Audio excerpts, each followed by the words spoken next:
Greetings, everyone! Welcome to Discussing Tabletop. It is, of course, February 5th, 2022. I hope everybody's having a wonderful Saturday. We're starting off here with a special guest that we're going to be interviewing. Me and Momo are going to be chatting here with, oh god, See, this is the part where I forgot. I'm forgetting, you're from Adventure Away. Your name all of a sudden just broke from my brain because I'm remembering, I guess it's your wife's name? Apple. Yeah. Business partner and wife, and my name's Wayne. Yeah, Wayne. Because this all of a sudden I'm like, wait a second, I'm remembering the wrong name. We're professionals here. I have. Just go by Apple. I'll just. So Wayne's joining us to talk about Adventure Away, and then we'll throw into our regular docket and the rest of the show. While we have Wayne here, why don't we do that interview? The volume should be up. It's probably from when I was doing a gaming stream the other day. I played around with the volume. Usually they're not as equal to each other. No, they never are. We switched. That's fine. I'm not going to play around with location. So, Wayne, I think the big thing is, why don't we start with you telling us what Adventure Away is? Can you hear us? Technical difficulties? I love Discord. I mean, it's better than Skype was. That's not hard, though. I know, and Zoom is okay, but I think you. But you need You technically have to pay for it. Yeah, you have to pay for Zoom. Hello. Can you hear us? Everything okay? We can't hear you if you're speaking. The problem, technical issues that they come up. Difficulties. They come up suddenly. Yeah, love that. Just wonderful. I can only hope we can get this resolved quickly and efficiently. Issues last night with Discord. Oh. But I would have assumed they would have been resolved by now, as it's well over 12 hours later. Again, yeah, as we were saying, Zoom you have to pay for, and Skype just is awful. So Skype is bad. We live with what we have. What little I've used of Zoom, I didn't know, also wasn't the biggest fan. It was okay, but I was always using someone else's Zoom account or in a Zoom account with someone else, and it was okay. I'm just gonna message them. Everything okay?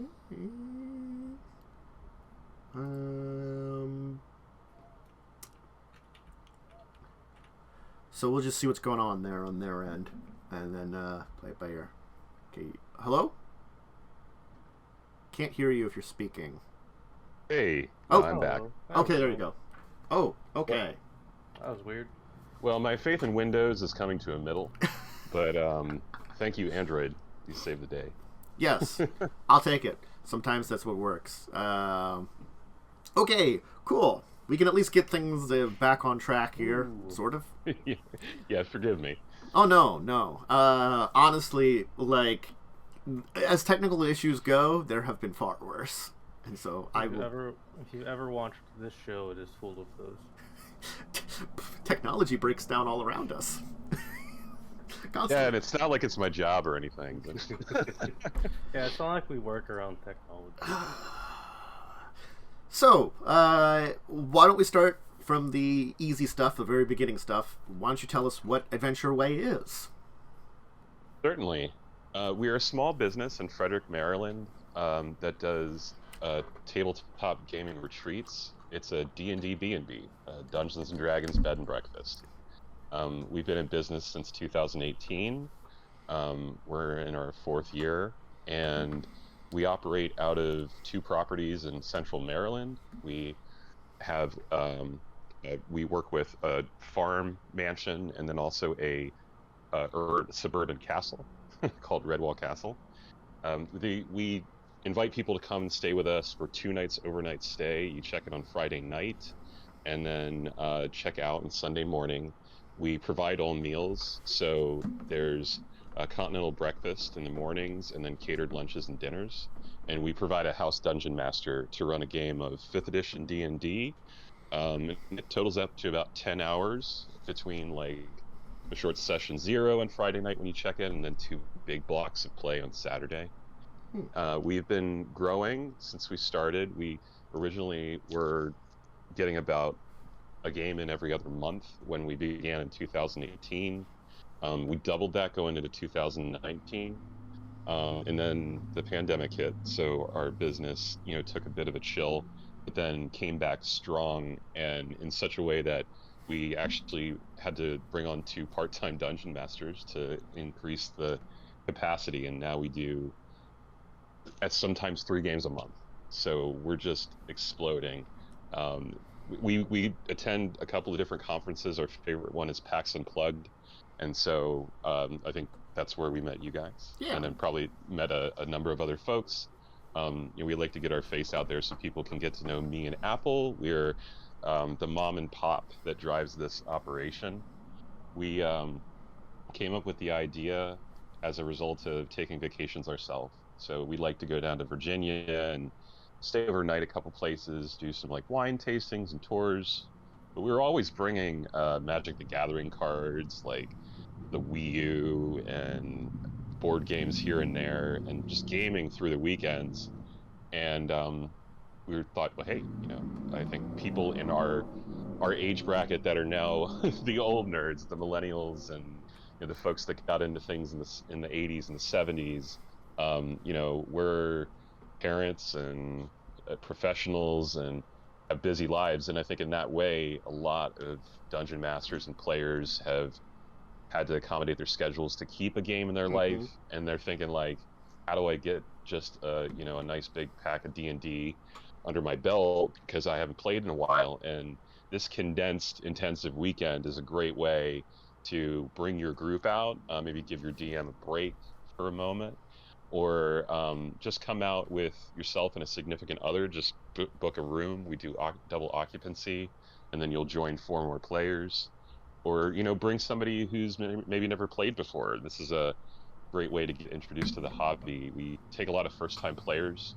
I find that to be one of the most satisfying parts of the business, because some people come in thinking like they don't know what it's about or how to play, maybe a little confused or like kind of timid because the rule books can be intimidating. And I always tell people just like jump in the deep end, and we have a lifeguard here for you. If you're ever confused, we can point to an ability on the character sheet. I will tell you to roll some shiny dice, and we'll have some fun. So that's our business. We have a number of different openings available for this year. It's all available on our website. We also have Facebook, Instagram, and YouTube profiles where we're putting out more information and new content.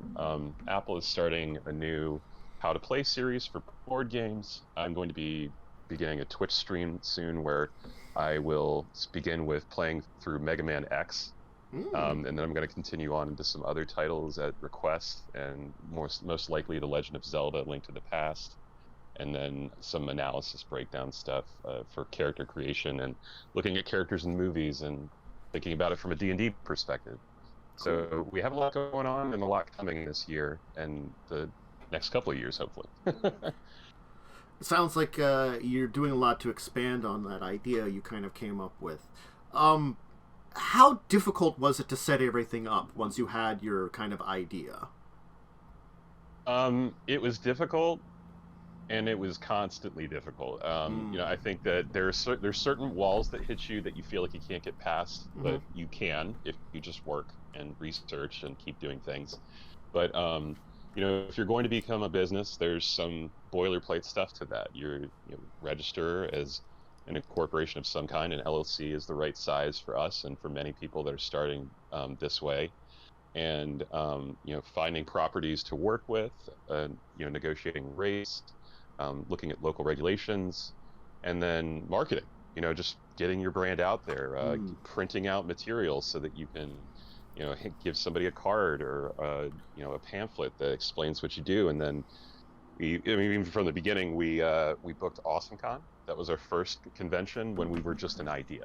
We were just a little baby company. So we're on a wing and a prayer, talking to folks, and seeing if the idea hit. Where it is not difficult is when you have people that are true believers in front of you. So, even as early as AwesomeCon, we had people stopping with a dumbfounded look, not even asking us a question yet, because they saw our banner with the D&D B&B, and that just like clicked. And they said, "Of course you're doing that," and I'm like, "Thank you," and and it's a really new space. Like I think like D&D in a castle's in this realm, but it's on a more luxury scale in Europe, and there's some other small things cropping up. But this is largely no rules manual type business. We find that we don't fit all the buckets, and that's another challenge, especially when you're talking to like city regulators or other businesses you're looking to get financing. It's you really need to speak people's language and find a way to connect, but the challenges are always worth it because of, as I said, having the true believers in front of you.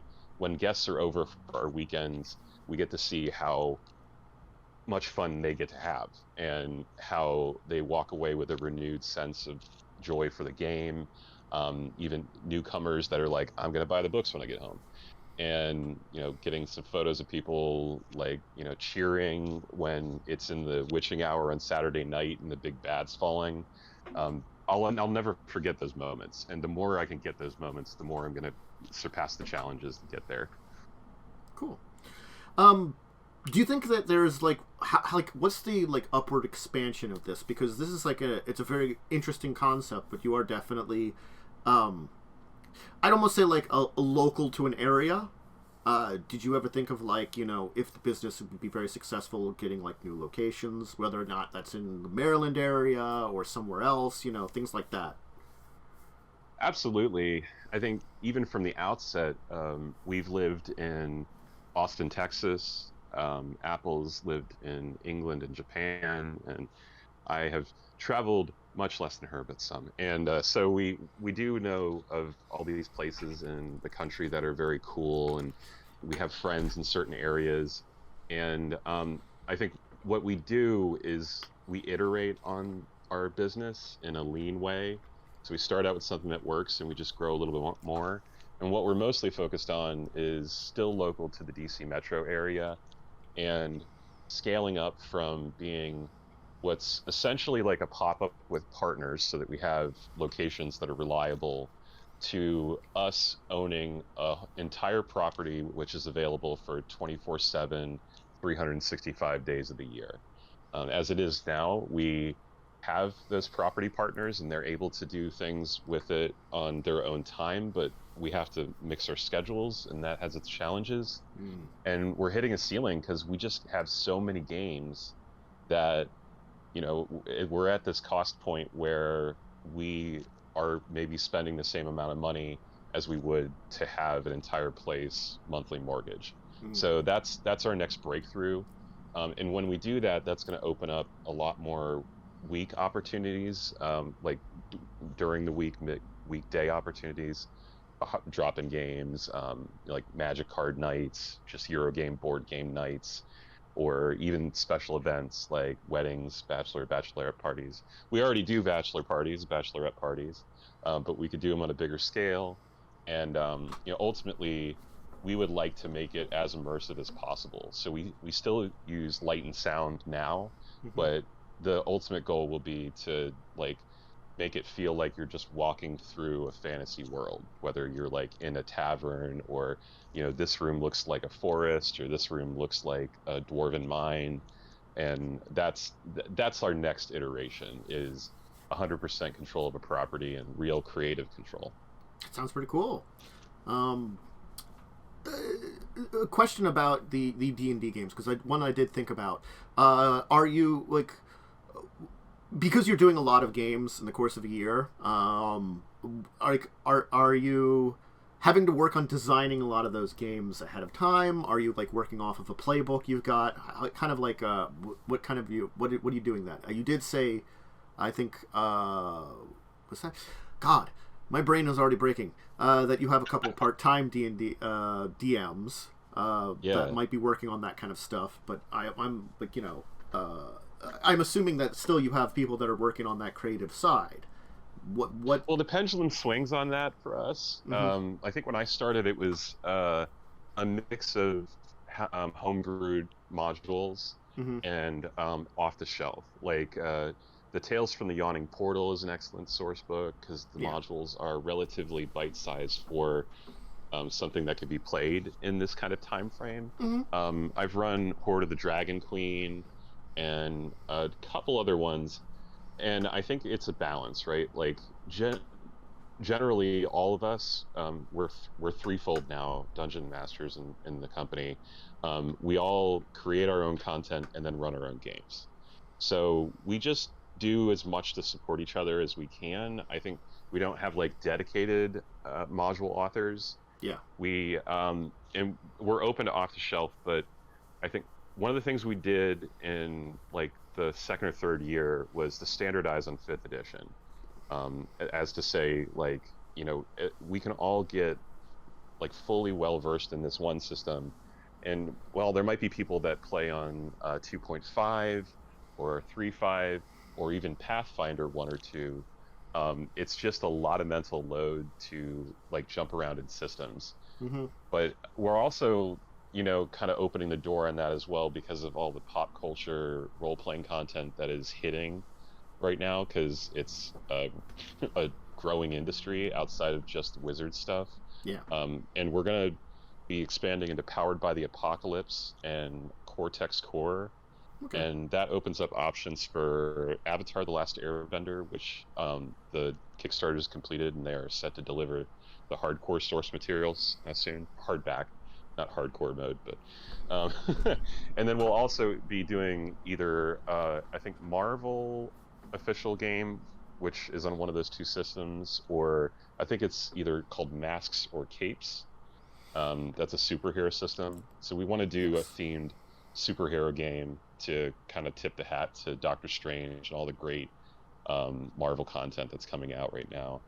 Okay. We've also done kind of Wizarding World 5e homebrew that is really popular around the Halloween time. We've done it 3 years in a row, and I am preparing for our next weekend in Castle Ravenloft. We do a Valentine's Day game where you fight vampires. So I am practicing my Eastern European accent for that. Okay. Moment, do you have any questions before I move on to my next one? I don't think I have any questions now. Okay. I'm very good at like just coming up with random questions and throwing them in here too. So it sounds like that was one of my questions I was asking about expanding into other sort of content at one point in time. Now, since it does sound you do want to still keep it like 5e more, and that's kind of like slowly doing that. My other question is, there's a lot of these like I guess 5e compatible systems. Would you ever think about doing any of those then too, since they are kind of powered by 5e?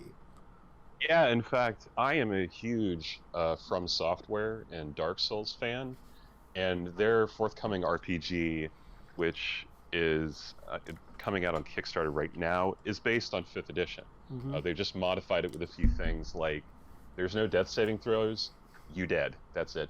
And if half the party it goes down, then everybody goes down, but you respawn. So you lose souls, which sit where the party died, and you come back at the bonfire. And just like that tweak alone just makes it so flavorful and cool.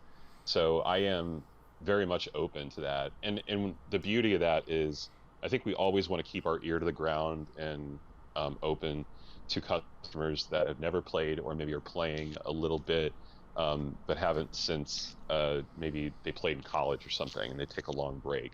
And we typically roll characters that are either level 3 or 5.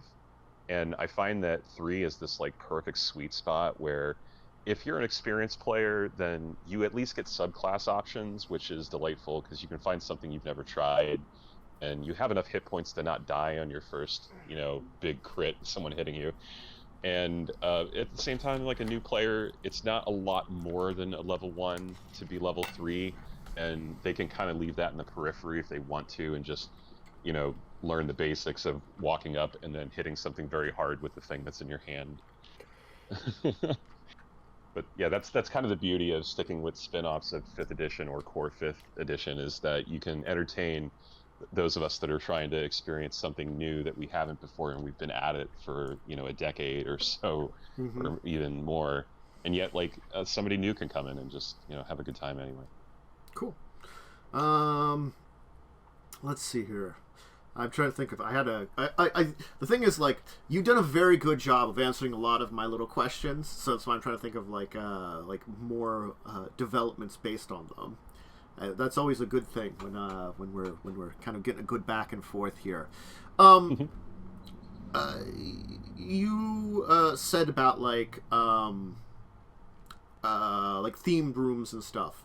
Like it would. This is something that I thought of too along those lines. Is like, do you think like you'd go like a little bit like the, I guess, Renaissance fair route and have like maybe costumes and stuff too? Do you want to like, is that like a route you'd think about going? Because that's like, I mean, like, I know that's not for everybody, but there's certainly those people that would love that immersion.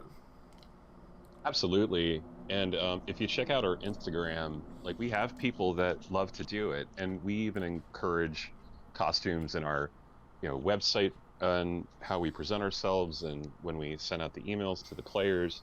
So folks will bring out like a little cloak and some armor and maybe a little chainmail. Somebody's got a shield, and the games where people bring that, it's fun to go out, especially at the castle, and do a little bit of photography and get everybody in their costumes. I happen to have a lot of like practice weapons and shields and stabs and magic wands that I can just bring out a bucket of and say, here, play with these for a second, and I'll get some photos.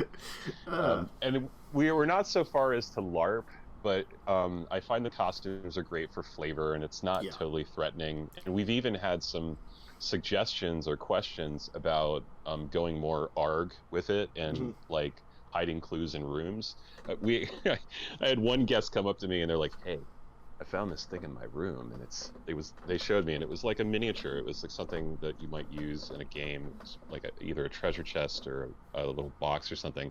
And they were completely convinced that we had put it there on purpose and that it was a clue. It was just that somebody else left it like a week ago. And I'm thinking, it's like, if people were that ready and it happened by accident, then I can't walk away from it. I've got to find a way to put like play some 3D chess, Yeah, make some mystery in the entire thing. That does lead to another like question. Like, you talked about like when you could go into like board game nights. Is that something like you provide anyway, or something? Because again, like you're saying, like 10 hours over the weekend, there's still some time that people can have. Do you have things like board games or something else at their place? Do you encourage, like, oh, maybe someone would have something with them? What's kind of along those lines? Yeah, we have a fair collection ourselves, which will eventually turn into a lending library. And we have a big break on Saturday. It's about 2 hours. So yeah, I think a couple people will bring a backpack of things, and maybe in that like 2 to 4 o'clock break, they'll break out some games, or just go for a walk.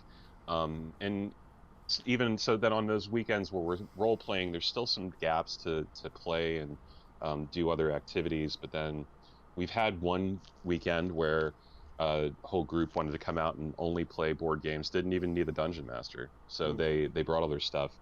And we have a game coming up in May that will be in a similar vein. It'll be Euro games. We'll bring a Ticket to Ride, Carcassonne, Catan, I think Wingspan, Dominion, and maybe just help for rule support in case anyone gets lost.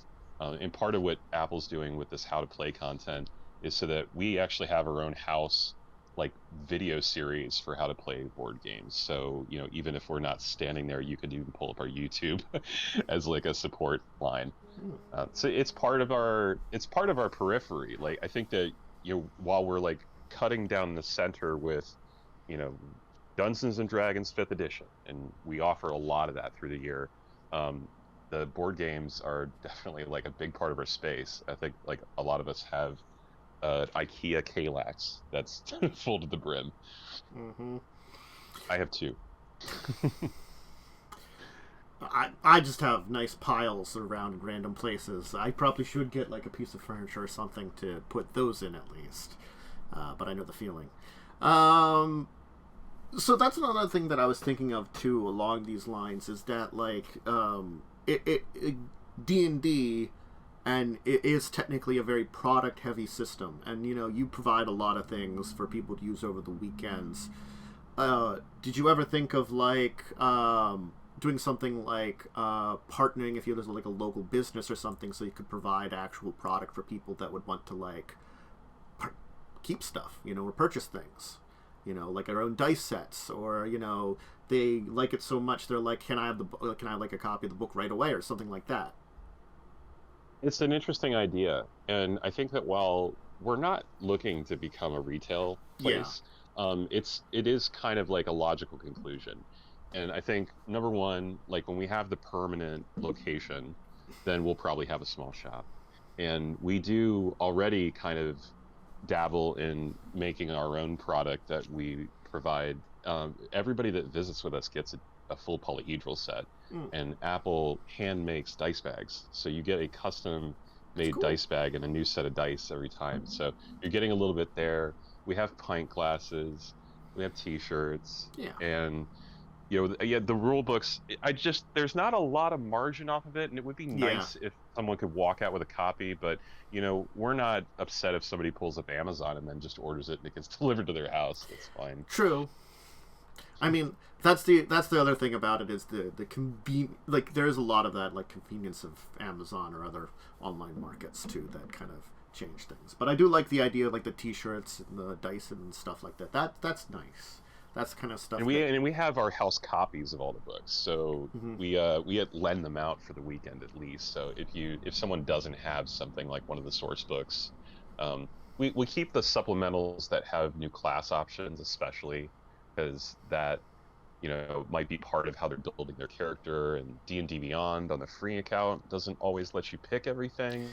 So we try to make it a streamlined process for creating characters. So we have a Discord, and people can join it, and we send an invitation for each group that is visiting with us. Each group has their own room, so ahead of time, by at least a week, if not a few, you can meet the people that you're playing with if they aren't already your own personal group.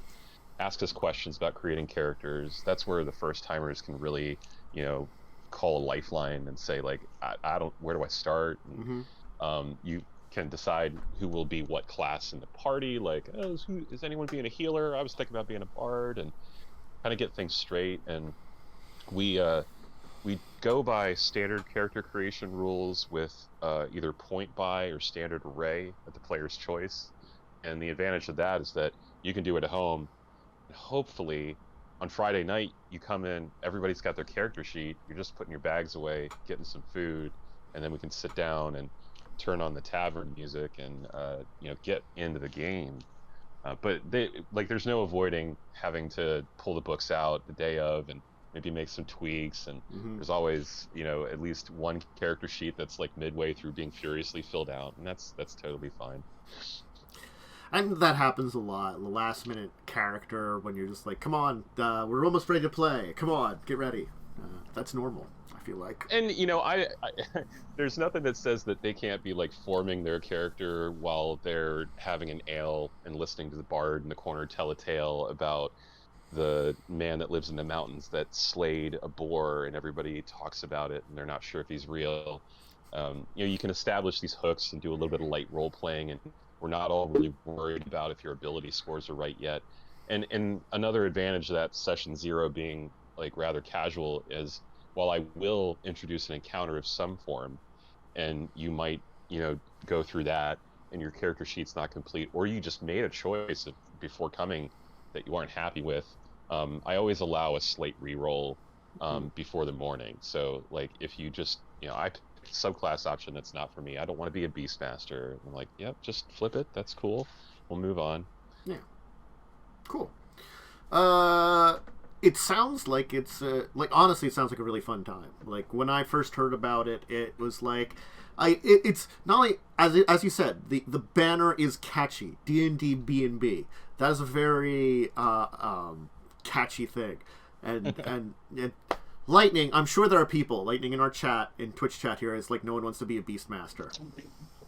Oh, well, and I was just watching the Vox Machina new season, and I saw the bear, and I'm like, we're just leaving so much on the table. There's so much gold there. But it's, I think, didn't they revise it recently? Maybe. Beastmaster is good in Tasha's, okay? Okay, Don't use the base version. Use the Tasha's version. It works better. Thank you, Momo. They fixed it. Probably. We fixed the glitch. I mean, Also, that's... They just made Ranger a lot better in general. Mm-hmm.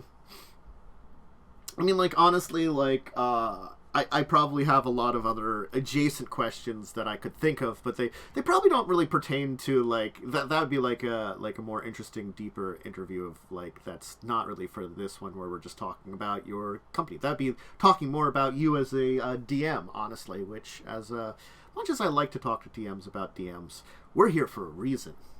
Well, if you run out of questions, I can talk about that too. I don't mind. Well, I mean, look, I've had some spicy opinions about the direction 5e is going. I hope they make good choices. He's the reason Wizards of the Coast will never sponsor us. I like the system they Magic just... the Gathering, his opinions on D&D. I also bust on Steve Jackson games. That's I like their terrible. products, both of them. It's just that, like, you know, they get me annoyed sometimes. Cough, cough. And I have a love for Steve Jackson too. I mean, I lived in Austin for a while, so I was just like down a couple blocks from his OG shop where he'd come and beta stuff. And I swear, there's one game I keep trying to make work, and it's Frag. Because I'm delighted by the concept of having a run and gun Doom style game on the board. It just math like hits me so hard in that game that I feel like I may have completed a middle school geometry midterm by the time I figured out how to finish my turn. And I think it's gonna you need a little bit of something there. It's yeah. Yes. Frag is a game I'm familiar with. I do enjoy it, but I understand those issues with it too. Yeah, no. Honestly, like as I was saying, like the catch of the concept of it and the you know, the what the heck is this? I think is the first thing that kind of came into my mind when you know we first saw your banner and stuff, and it's an eye-popping idea, and I think there aren't a lot of there isn't a lot of stuff like it. I mean, nowadays, as you were saying, they're getting into that, like I did see like that European like RPG retreat, and I'm like, that's expensive, and an actual castle, wow, who affords that? It's someone does. I think I guess it's true. When you have a company that's providing a product or service, there is a minimum barrier of value that you have to meet. Yeah. And I think we're in that space. Yeah. But beyond that, there's luxury. So, you know, I can go and I can get a Subaru Legacy, but I could go get a WRX. And that thing is shiny, and it's got all-wheel drive, and it goes fast.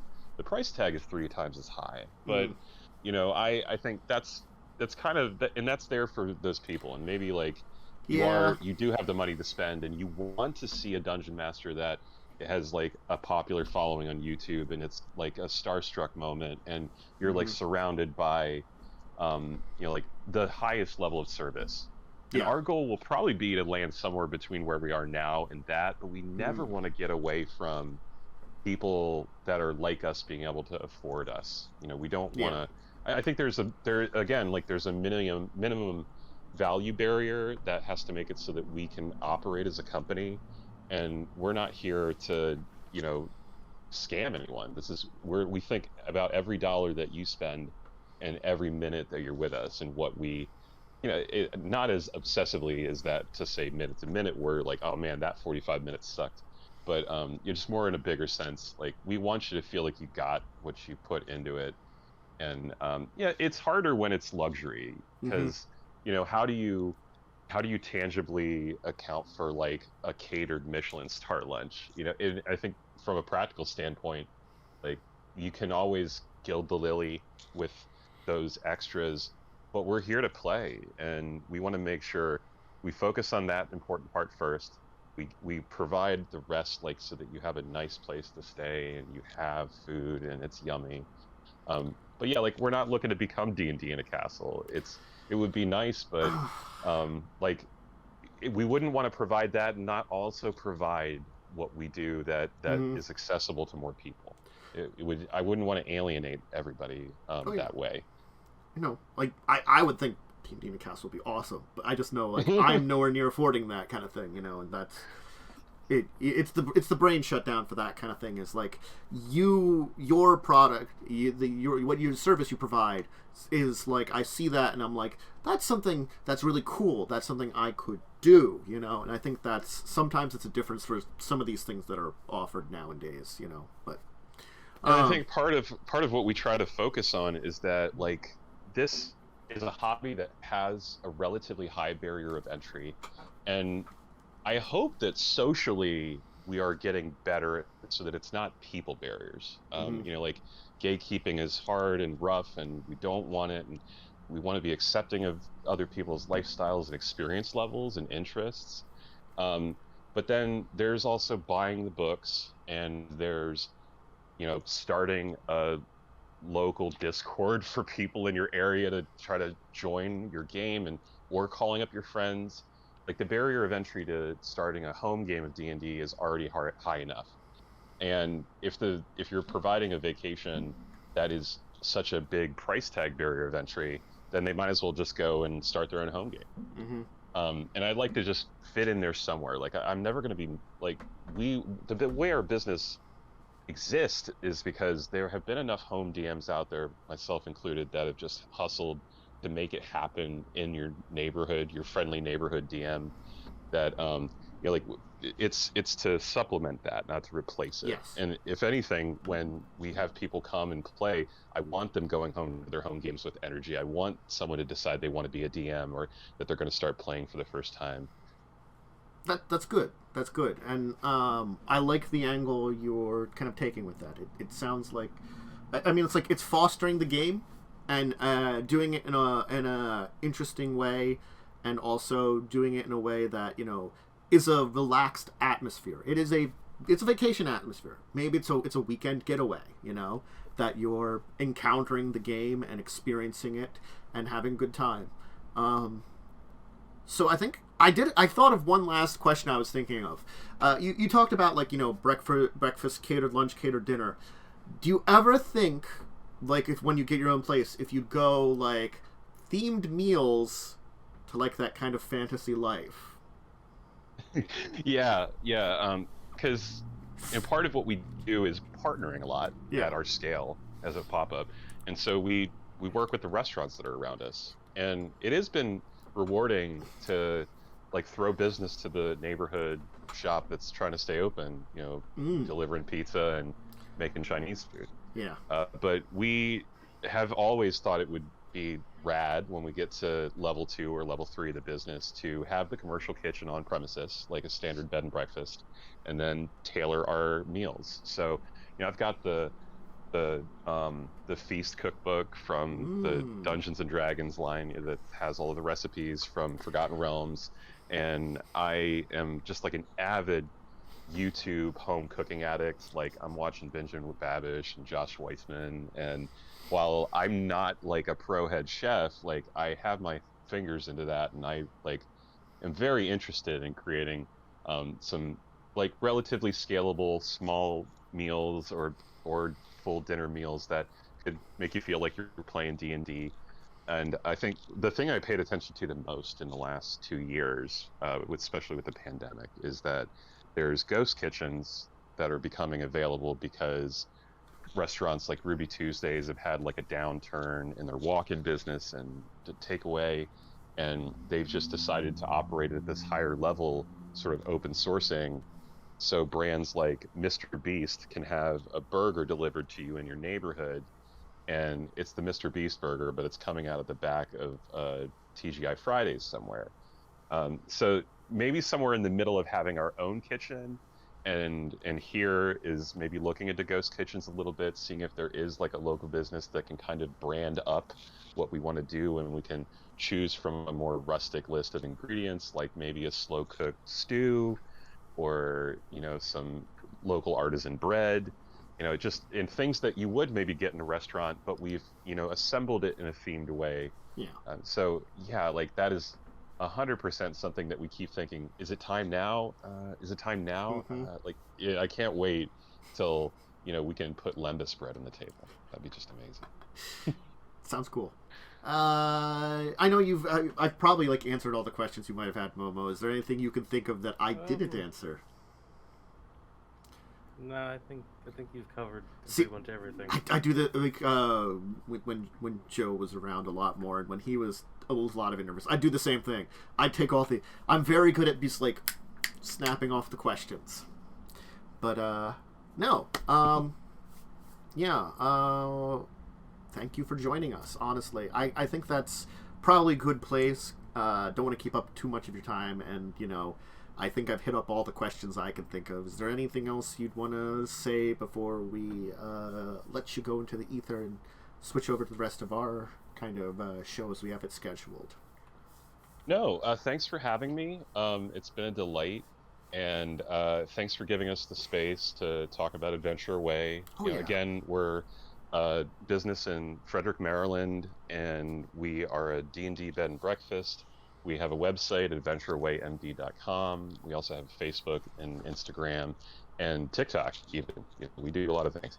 And you can check us out on those locations on the web and see our upcoming 2022 schedule. In August, we will be playing the Avatar: The Last Airbender RPG based on Powered by the Apocalypse. We have the Wizarding World game in October. And Superheroes game coming up in June on the system that is to be determined. But yeah, just check out what we have available. And if you have a private party and you have a special event coming up, like a graduation or a wedding, you'd like to get away with your friends, if you have a full party that is 6 to 8 players, we add new dates to the calendar outside of our schedule. So don't be intimidated by the schedule if there isn't any openings. We can find something for you and your friends if you'd like to come and see us, and we look forward to playing with you. Cool. All right.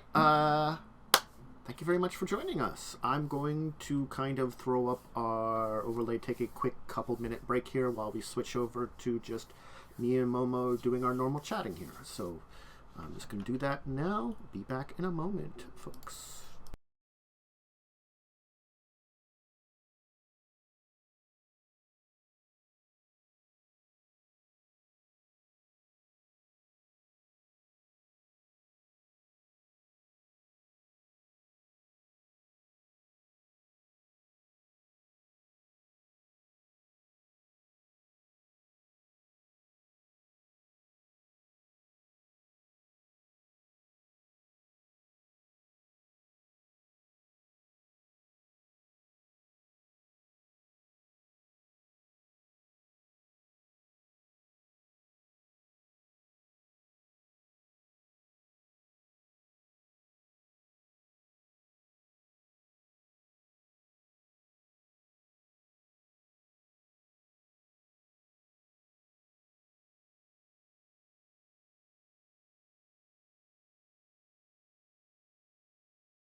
All right. Well, that was a great interview. Good interview. It was a good one. But we got some topics to talk about, too. And a docket I will throw into this chat here. And stuff. Back to normal. I don't know what you're talking about. Now you just gotta deal with us. Yeah. No new person. I mean, that's the way it is, Lightning. You gotta deal with us a lot. Yeah. You could be here dealing with us, but I'm pretty sure you're playing Final Fantasy. God, yeah, probably. Alright, I guess let's start with the first topic here. Just a simple one. Paizo made a couple of magic items for the Lunar New Year. Ooh, items. Yeah. I mean, it's just a little interesting thing here. They did, like, a incense bundle of annual blessings on here. You should make food, Lightning. You should make food. It's 12 instances wrapped in a bundle, shade of various color, reflecting deities of the months that are named after, offering statistics to their respective deities. Within a week is said to bring unparalleled luck. Those that complete the challenge can, when affected by the misfortune effect, automatically disrupt it as the incense wards off bad luck. It can be used once a month for the next 12 months. So, I mean, it's like you burn some incense, and if you're affected by something that causes misfortune. Which, the unfortunate thing is, like, I'm not sure of a lot of things that cause that, but, eh? Yeah, I mean, like... Yeah. Or the... yet another kind of deck of many things. The Hongbao of many things. It's got firecrackers, embroiled leather armor made of oxhide, like healing potions. I mean, I feel like that's more of like a robe of useful items. I feel it's more like... it feels a bit more like a bit of that. Mm-hmm. And then... more items are always cool. Oh yeah, and they're like neatly like themed in a way. So certainly you could have like a little celebration-y thing there. I just want to shout it out because unlike Wizards, Paizo does really cool stuff a lot like this. I'm not saying I'm comparing the two, but I'm comparing the two. Come on, Wizards, step your shit up. What happened to our Unearthed Arcanas? They could be like weird shit that no one was ever going to play. You know, we still liked them. Maybe you put them in a game or a book or something. Maybe you didn't. Give us something. No more Unearthed Arcanas. Yeah. You have to buy the book bundle for your rules. Oh god, the book bundle. So, this is something I missed last week, which I accidentally missed, and I thought about it, and I saw it again, and I'm like, you know what? I want to at least spend, like, maybe 5 minutes talking about it. They came from the snake-filled submarine. Alright, no. They came from beneath the sea. This system. Yeah, they came from beneath the sea, the weird, like, horror movie RPG system. And this seems like, as soon as I saw that, I'm like, are they like snakes on a plane, except snakes on a submarine? I hope so. Ah, God. Yeah, 3 different... They also aren't snakes. They have arms and legs. Yeah, 3 nasty reptilian representing different snaky threats, they say. I guess they're snake men, which is weird, because aren't they just basically lizard men? Unless they... lizard people. I mean, I guess unless they're, like, extra long and can also coil around people with the little arms or something. I don't know. That seems weird and also creepier. But yeah, I wanted to at least shout that one out before we dove into the first of our real big topics, because guess who's at it again? Well, of course. It's our favorite. Steve Jackson Games. They've got a Kickstarter. I think it hasn't started yet. It has not. But they have a coming soon page. It's Batman. Alright, I mean, sure. How much does Batman pertain to the comedy stylings of, I mean, I guess they could go very Adam West era Batman, but I'm sorry, as much as, like, a child of the 80s, and I certainly can remember that, into the 90s, who are the children of the 2000s to the 2010s? They're not really going to know the Adam West one as much. I don't think those are the people who played Munchkin. I'll be honest. You might be right there. I thought I could get young people could play Munchkin though too. Honestly, they've been around long enough. They're like Settlers, you know. It's Munchkin and Settlers that are like the ancient board games of the new board game era.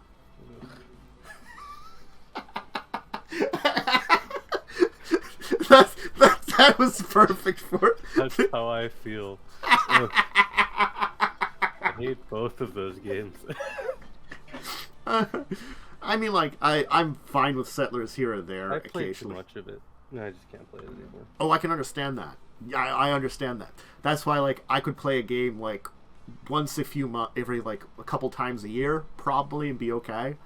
And I guess, unfortunately, like, maybe for base Munchkin I could say the same thing, but there's just, I feel like every time I like think about playing a Munchkin, it's like there's too many options at this point in time now. And like, yes, it's your products that you're kind of like, hey, we're getting more out there, you can get more, we can get more money and stuff.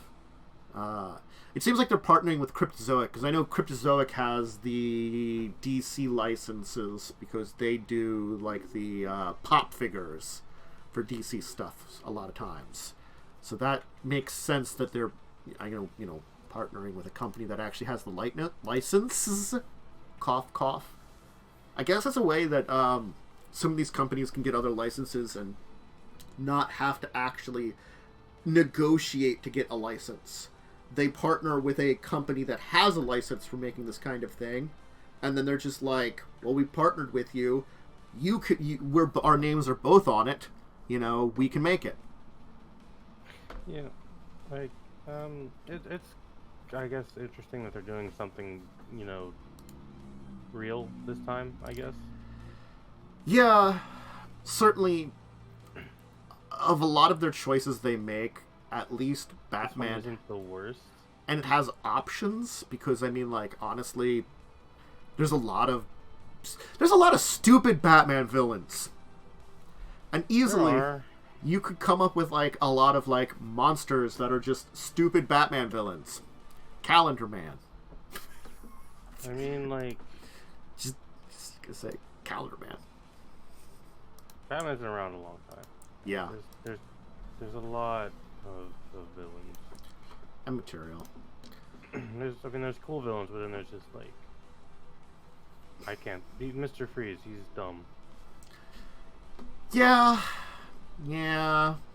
He's just Bane is also kind of dumb in the comics. He's just like a wrestler. Yeah, I mean, like, there's plenty of them that they try to do neat stuff with, and I feel like different media has done better jobs with some of them and others, but certainly, like, just the general feel oftentimes can be like, well, that's kind of dumb. They can't all be like, notorious like the Joker, or if you want to go for like an actual crime story, like a proper one, you go the Penguin, because he really is just like a weirdly bird-themed gangster. Yeah, just Danny DeVito in a costume. I mean, that's just... that was Tim Burton I don't know. Tim Burton's mindset just... I know he's probably not on them, but every time I see something of his, I'm like, how much drugs does like a normal person have to be on to get to this level? Like, it's weird because those are like the best Batman movies. Yeah. There's the Tim Burton ones, because they're kind of dumb. Mm-hmm. I will always enjoy the Adam West Batman movie. That's fair. It's bad. It's entertainingly bad. Yeah, I mean, like, it's not surprising. Mm-hmm. Very, very unsurprising that one's pretty bad. I mean, it's Munchkin. Mm-hmm. So, like, the millionth time. no. Well, as I predicted last year, and the year before that when they started, virtual cons are here to stay, because Renegade Con has yet again a virtual con where they can... It's not going to be a convention, it's them going to be showing off product. They call it a convention, it ain't one. It's not I mean, like... I guess it sort of is, but... Well, I mean, no, Paradox doesn't call their big dumb thing where they announce everything at convention. It's just an announcement thing. Yeah, I mean, like, isn't there like a Paradox Con or something though? Yeah, there's a PDX Con, and you actually go to it and do things. It's not just announcements, but the stream stuff is just announcements. Yeah, like, I think that's the thing is that, like, actual company-based conventions are actual conventions you go to. As soon as it's a virtual con where, like, they say, like, workshops, panels, live plays. So the live plays are just, they can do that anyway. Yeah. The panels, they're just filming some people. They can do that anyway. And I feel like the workshops are, like, how much are we actually participating in, like, testing out your shit? Yeah, like, it's hard to do in a digital thing. Sorry, I'm just leaning back in my chair because I'm a little lazy today. I understand that. It's cold. I understand that too. You're probably colder than me. Yeah, it's still snowing. Yep. If we were still precipitating, we would be I snowing. mean, like, there's Vampire Masquerade things. I don't really care. There's the G.I. Joe tabletop. That could be neat. Power Rangers is always fun. Live play of My Little Pony. I guess that's a thing. Sure. Yeah. Painting miniatures. That is fun to watch. I will give them that. Okay. But that's not like a convention thing. I think that's just a guy in front of a camera painting a miniature. Yeah, I think that's the thing is that, like, it's not to, like, bust on them having, like, a 2-day extravaganza of, like, just showing off their stuff. But it's not like... Yeah, I will preface it. These are completely fine and, like, cool. If Yeah. I watch, like, the Paradox one and I do watch the D&D one when it's online. But they're not conventions. Yeah, like... At very least, like, you know, that's the thing is that... it's just... I feel like it annoys me, the branding part of it, I guess, is what it is. You know, it's that, like, you can call it an event of some kind. Like, I don't know what the hell you would call it, because it's, like, it's a... They call it... press event. Oh, press event, yeah, basically. Yeah. You know, honestly, it is. It's a press event. And I'm sure there's, like, another term for it, but, like, a convention, every time you hear about a convention, it kind of brings about a certain mindset to it, you know? Yeah. And a virtual convention can kind of work, but often takes the form of, like, something like a virtual PAX was, or a virtual Gen Con was back during the pandemic, where there are a lot of presenters, and then, like, so it's like a third party is bringing you a bunch of this stuff in one place, and it's themed around something.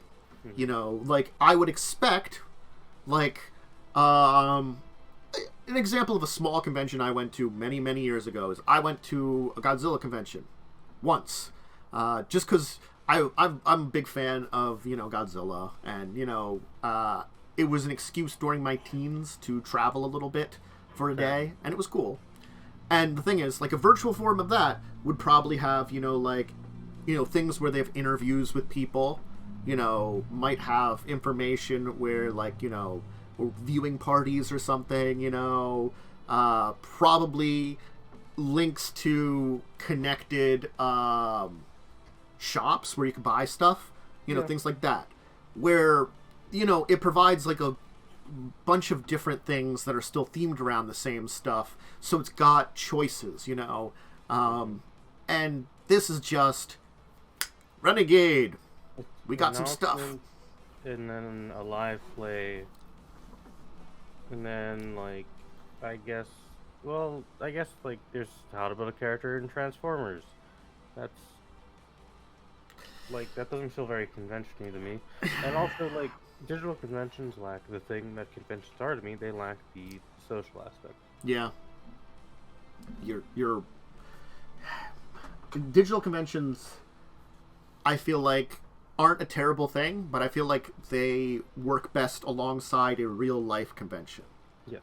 It's sort of like PAX on a normal year. I could go to PAX, and then someone at home can watch. They have like 3 or 4 Twitch channels that you can choose between to watch stuff there. The Twitch channel is mainly just the announcements and shit. And then going to PAX is a very different experience. Yeah. So you can get some of it virtually, but if you want the full experience, you go there. It's like BlizzCon, because that's... Well, I mean, no one really wants to go to BlizzCon anymore, because I think everyone hates Blizzard games now. And I mean, it's also been, like, bought out, technically. Yeah. So. Well, soon to be. The deal's going to go through, I think, next year. Yeah, stuff could still... BlizzCon might just not exist anymore. Yeah, that's a good point. We don't know really what's going to happen with a lot of that kind of stuff. But BlizzCon always had the stream side of it, which I did watch every year because I used to be a fan of Blizzard games. I mean, I played World of Warcraft for a time, and I still played like StarCraft and all that stuff. I don't really anymore because Blizzard doesn't make games I care about anymore. I'll be honest. And then they had BlizzCon itself, which was a very, very, very different kind of experience. Well, I think it's as the company changed because, you know, it got, at one point, like, bought up by Activision and stuff like that. Yeah, that's very recent. You know, but... That was a wild announcement to wake up to. But, I mean, like, again, I'm not against what they're doing. I just, you know, I feel like it's a little bit of lying to themselves and lying to us just by the name of it, and it's a little thing that bugs me.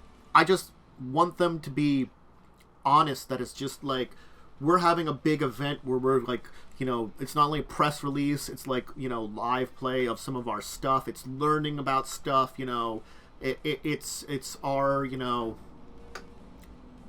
it's marketing, and you could easily call it Renegade Online, because Wizards doesn't call it D&D convention, they call it D&D Online or whatever. Yeah, they've got a name for it that's just like, hey, we're doing a big online thing. You can check it out. Convention.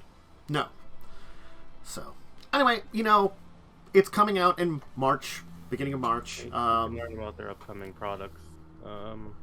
They'll probably do a couple of these a year like they've been doing, which is also really a weird, awful thing because no one has a convention multiple times a year. But, you know...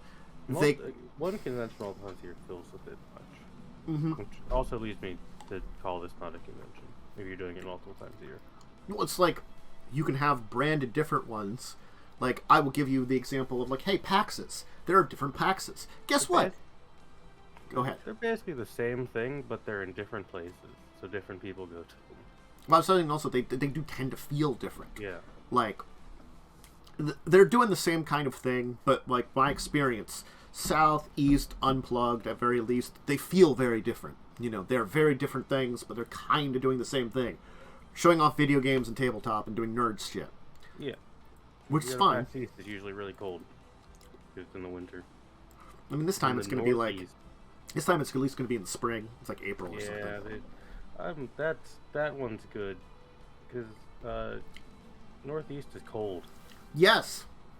If they keep it like in April now, I will be happy because that means like I can it not only like am I gonna try to like maybe convince people to show up, which I should start doing, being like poke people like, hey, you want to like come on an adventure with me, but also like it won't be cold, or too cold at least, because I do dislike them colds a lot. So. Let's talk about another company that does some RPGs. Let's talk about Modiphius. Hey. I like them. So a product that's coming soon that you can pre-order, which is pretty neat that they, again, like, as I say, they continue to support their products even after you think maybe they haven't. It's just you never know when they're going to put them out, which is both a good or bad thing, you know? Well, books do take a while to... Yeah. Right, and I respect not really announcing things before it's like kind of done. Yeah. So the Dishonored Game Master Toolkit. If you're going to do the Dishonored RPG. That's coming out in March. Yeah, it's pretty soon. I've always been interested in the Dishonored. Is it an RPG? Yeah, it's a tabletop RPG. Yeah, the one they put out. For some reason, I thought it was like a board game. Shipping. I've always been kind of interested in it. And having this would help a lot when you want to run it. If you pre-order the physical product because Modiphius is wonderful, they will give you a PDF version of the product now. So you can get the PDF now because Modiphius is like that. Because they're like, if you buy our product, you can have a PDF. That's pretty good. Like, it's a really good way of doing it. Yeah. Continue to be mad that Wizards of the Coast doesn't do PDFs. Yeah, I mean, like, again, like, I'm vaguely sometimes annoyed at Paizo that they charge you separately, but they do charge you less.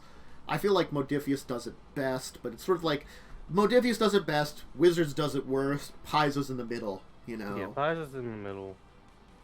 I feel like Paizo barely gets away with it because they don't charge too much, but they're also at the top end of that list where I'd say like it's reasonable for charging for a PDF. I don't know. There's a lot of wiggle room in there, and, you know, at least they're not Wizards. At least no one's Wizards. Wizards just terrible that way. Do PDFs, Wizards. Fucking do PDFs. No, they have D&D Beyond. D&D Bot is awful. But it's a Game Master's booklet, Matt. You know, got things, you know. It's got a rules card, which is pretty nice. Or like a rules page. Like a quick reference page, those are always good to have. Yeah. Especially if you're a DM. Because, like, in systems that are harder than 5th edition, cough, Pathfinder, you forget shit, like, all the time. Yes. New optional rules is cool, too. They have optional rules for crafting, inventoring, and tinkering. You know, that's kind of neat. I would play in this and maybe run it because I love Dishonored. It's like a really cool setting. I never played the games, but I did see some people. It's whale punk. Yeah, everything is run by whale oil. Yeah, but they're like weird, like they're mystical abominations of whales. Yeah, like mystic whales. There's also like horrible plague and rats and there are like multiple plagues. There's rat plague and then there's like lost plague. In the second game. Also, there's like the second game. dark assassin powers or something. You know. Yeah, you pray to a weirdly handsome demon man, and then he gives you powers. So I mean, like it's a really interesting setting. I definitely admit that. So cool. It's a bleak setting as well, which I do appreciate. Yeah. Whale punk. I love that. That's the way we can refer to it. It's accurate. Genuinely is how the developers reference it. It's whale punk, and that's the only thing I've ever found that could be called whale punk. It's a heck of a name. But briefly speaking of Modiphius, I think we missed it. Damn it. Was there a sale? There was a sale. Sad. But I only heard about it like this week, and then it's already over. And I didn't notice the time it was over. It says here, done in 0 days, 0 hours, 0 minutes, 0 seconds. So I think the sale is done.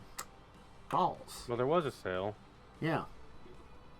It was like it was like an up to 80% off sale for the New Year's. But like people were like I saw someone else talking about it at the end of January.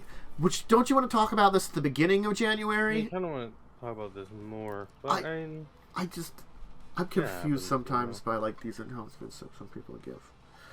Oh, might not also not just been a very long sale. That's true. It could have been a very short sale, temporary one. I don't know. I'm confused by this one entirely, but that happens. That happens for me. I'm confused often. I wanted to talk about it. It was nice. We'll just get rid of that one. I forgot that Modiphius has like a weird Elder Scrolls skin. Yes, they do. They have a lot of weird, random games out there too. Honestly, their RPG collection is just so varied. It's a war game, which their Fallout war game is pretty good. So I assume their other ones are fine. I mean, honestly, they have like so many. They have so many RPGs and They've such got a lot of products. Weird ones. They're very good at putting a lot of random RPGs out too. Anyway, Oh, geez, this one... Continuing to speak of Modiphius, I didn't realize this one was done by Modiphius. That was another one I was going to talk about. Well, that's convenient. Oh, look at that. Oh, neat. Well, I think they technically publish it, but it's created by Black Void Games. But Modiphius publishes it. Good on them. Because they do that sometimes. They partner with people to publish thumbs. It's Black Void Under the Nebulous Skies. So it's basically new setting material, character options, power equipment, void vessels, and the first opus of a grand campaign trilogy. So I think what they're probably going to plan, it sounds like they'll probably put out 3 of these type of books, where each one provides a lot more material for your game, and each one is a part of the campaign trilogy, which would actually be really cool, you know. Yes. Cool. So it's it is a 325-page book. So I'm like, if you have like 100 page to like a 3-part campaign and like 200 pages of like materials, cool. You know, yes, I have a campaign or part of it here, but also having like all the other crap it's good to have. I mean, honestly, more options, more world. That's good building. I'm very happy for them to continue this. And Black Void was... Which one was this? I'm blanking out brain. It's one of their fantasy RPGs. Like their darky fantasy it's ones. It's like kind of a grimdark thing, if I remember right. Oh, it's like the one where like there was a weird cataclysmic event where the fragments of reality shattered on Earth during the ages of Babylon, and you know, like mankind was torn throughout the various stars and stuff, and so you're the ragged survivors that are spread across the worlds and stuff. So kind of a weird sci-fi fantasy historical apocalyptic combo. Yes. Sure, you know. I don't know much about it other than it's like a darker setting. Yeah, well, I remember this one now that I'm talking about it again. It's in creative setting, you know. It's sort of like they're taking a bunch of genres, mashing them together, and being like, "We got it to work," and we're like, and you look at it, you're like, "How? How did you do this? How does this work? What dark witchcraft have you used to create this? A sci-fi fantasy apocalyptic sort of words escaping. Yeah, words are hard. It's a day.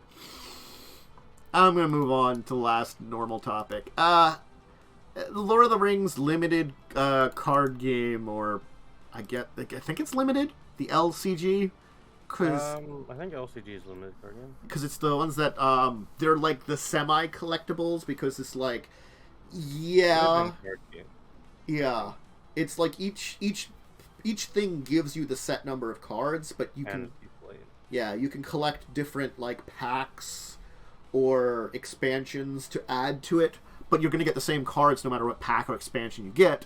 It's just you can collect what you want to collect over it. So they offer like, I think that's what they do. They do like little mini packs of like expansion stuff, you know, like so you could spend like $4 and get like 10 cards, you know, like a normal collectible card game, but they're the same cards for this pack, and it adds to your Lord of the Rings thing. But they're revising the core set. That's pretty cool. You know, a good revision is a good thing, and certainly they did a very good job revising, getting the new edition of Arkham Horror. I think they did a lot of cool things with that. I'm glad they're at least fixing up stuff as they go. Yeah. Okay. So, now all those little kind of tiny topics. Unfortunately, we only had a lot of tiny topics this week. Nothing big. It happens, you know. Yeah, it's that. Not every day or week is earth-shattering news. It's for the best, honestly. Like, sometimes I just can't take a lot of earth-shattering news. I get too many weird Steve Jackson games, or you know, something Wizards does. Wizards did it. Microsoft buys a super large company Yeah, they spend like it's like we put aside like like $100 billion to buy other companies. We decided to spend most of it like on like this other company or something like that. It's like what? Just the most casual tweet announcing they'd bought the largest publisher of video games. Ooh, that was a thing. Yeah, that was a hell of a thing. I don't know. I mean, as long as we at least have Sony and Microsoft, we technically don't have a monopoly, but... Just make a new prototype game, and it's all cool. Just bring out some of those weird, like, Activision/Blizzard IPs. Yeah, all those games they fucking forgot about, so they could keep releasing Call of Duty every year. Yeah, bring about ones that were, like, actually popular, but they weren't popular... They weren't that, like, super popular Call of Duty. So they're just like, well, you were pretty good, but you weren't good enough. Into the fire with you! Yeah. Bring those back, please. You can sell consoles on weird shit. Congratulations. Anyway, I had come up with a deeper discussion topic related to our guest. Oh shit. So it was a new one: D&D and RPGs in other media. I'll put on my glasses so I can read things. So, this topic, of course, pertains to, well, D&D and other media. We just talked about, basically, in a way, having the D&D bed and breakfast is like a different way of entertainment. So it can kind of almost be considered a separate media. Now, the reason I'm also talking about it is there are things like there is a D&D movie coming out again. We've had them before. Movies. I was expecting it to be equally as bad. Yeah, that's the problem. Is that the first one was pretty bad. The second one, which was direct to video, I want to say was okay. The second one was actually the Drist show coming out or something, as well. That could be something. Everyone's favorite book character. That could be. And Magic Card now. And Magic Card now. I mean, they are coming out with some kind of Magic the Gathering. Blah blah blah blah blah blah blah blah blah. Like TV series on Netflix. It might be animated. I don't remember. Quite possibly. And that was a thing that was happening. So certainly there is like other media sources for this kind of thing. And as like, we could give the example of like, hey, the 80s had the, or was that 70s? 70s and 80s. The 80s had the cartoon. Had the cartoon, which was sort of D&D, sort of. I don't know. They fought Tiamat at level 1 in the first episode, dude. Yeah, but they had like a weird like deity that gave them magic gifts to fight it. I mean, like That's honestly, just cheating. Yeah, well, like they got divine blessings. They're like, here, have some divine blessings. Now go fight Tiamat at level 1. And really, they like their Strahd showed up and like there's like, how do we defeat Tiamat? Throw Strahd at it. I mean, whatever the fuck that guy's name is, And then God, and then of course there was the movies, and there's been plenty of video games. There's been a lot of video games. Honestly, many of them are bad-ish. Yeah. I guess that's the way to say it. Like Icewind Dale, pretty good. Neverwinter Nights, that's pretty cool. Baldur's Gate, also a good one. The rest of them kind of garbage. Well, I think like a lot of the early ones that were on like those like computer systems or stuff where they're really simple like combat where you're kind of moving around, they can work. Like in my opinion, the first good D&D video game was Baldur's Gate 1. Oh, I'm sure. A competent company made it. Well, it's like I could name a couple of RPG-based video games at least that I feel like are worth talking about. They aren't super great, but they're not bad. I mean, I remember Pool of Radiance. Pool of Radiance wasn't terrible.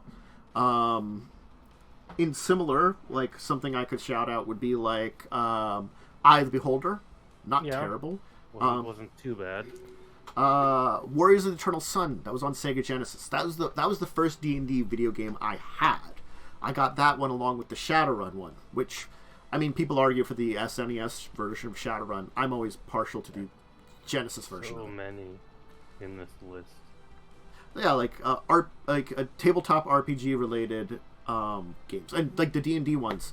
Pool of Radiance was like the first part of like a massive trilogy of them or something. The first D&D game, video game. It could have been, but they did a whole bunch of them along those lines. I feel like I've seen some like people play a little bit of Pool of Radiance. The system isn't terrible. It's not great. It's AD&D. It's AD&D, and it is powerfully AD&D. Yeah. So like, if you're familiar with that, you can do it. Like nowadays, because we know we're smart enough to know, like, hey, they fixed a lot of shit that was from back then. The problem is like video games around those times will have that shit. You know, like as much as I could pick up Warriors of the Eternal Sun and play it again. It technically uses THAC0. Now, granted, you don't see that. It's in the background. It's just done like automatically. Yeah, and like I feel like that was one of those things that when I compare it to like Pool of Radiance, like Warriors of Eternal Sun, at least like I'm like looking at it, I'm like, oh, like I've seen other D&D based video games where they have bigger issues that they kind of had solved in that area, but there's still issues, you know. Yeah. I will swear to that, like. I will always hate level drain in any of those early systems because they level drain is just bad. Yep. It's just bad game design. It has always been bad. That's my not so hot take of the day. Yeah. When they changed it to you, like even when Pathfinder added in level drain, they're like, most of it is temporary, and if it does become permanent, there are ways you can still get rid of it, and it isn't losing an actual level. It's just a penalty you have that you permanently get. So, like, you still keep all your class abilities. Wow. We can make it still annoying, but not toxic. You know? The gifts that Pathfinder gives sometimes. Yeah. I mean, like, most of the other media for D&D are video games or books. Yeah. And the books are hit or miss because the books are just lore for the most part. I mean, you know, it certainly, like, if you compare it to, like, you know, the Dritz books. Yeah, there's like too many of them. Yeah. They are certainly lore books and adventurous, and there's, like, I feel like the Dark Elf trilogy and the Icewind Dale trilogy are both good. After that, they're kind of very hit or miss, and they're still making them, right? The guy who writes them, R.A. Salvatore, he still writes them. He can sit there and be like, I need a... He's basically... He makes bank off of this character. I think he's just basically pulling like a... I was going to say a Stephen King and being like, I need to make more money. Yeah, pretty Quick, much, right? Another Dritz book. Ma ha ha ha ha ha ha. I don't know about the evil laughter. I don't think he's evil. Probably not. I mean, probably not? Probably not.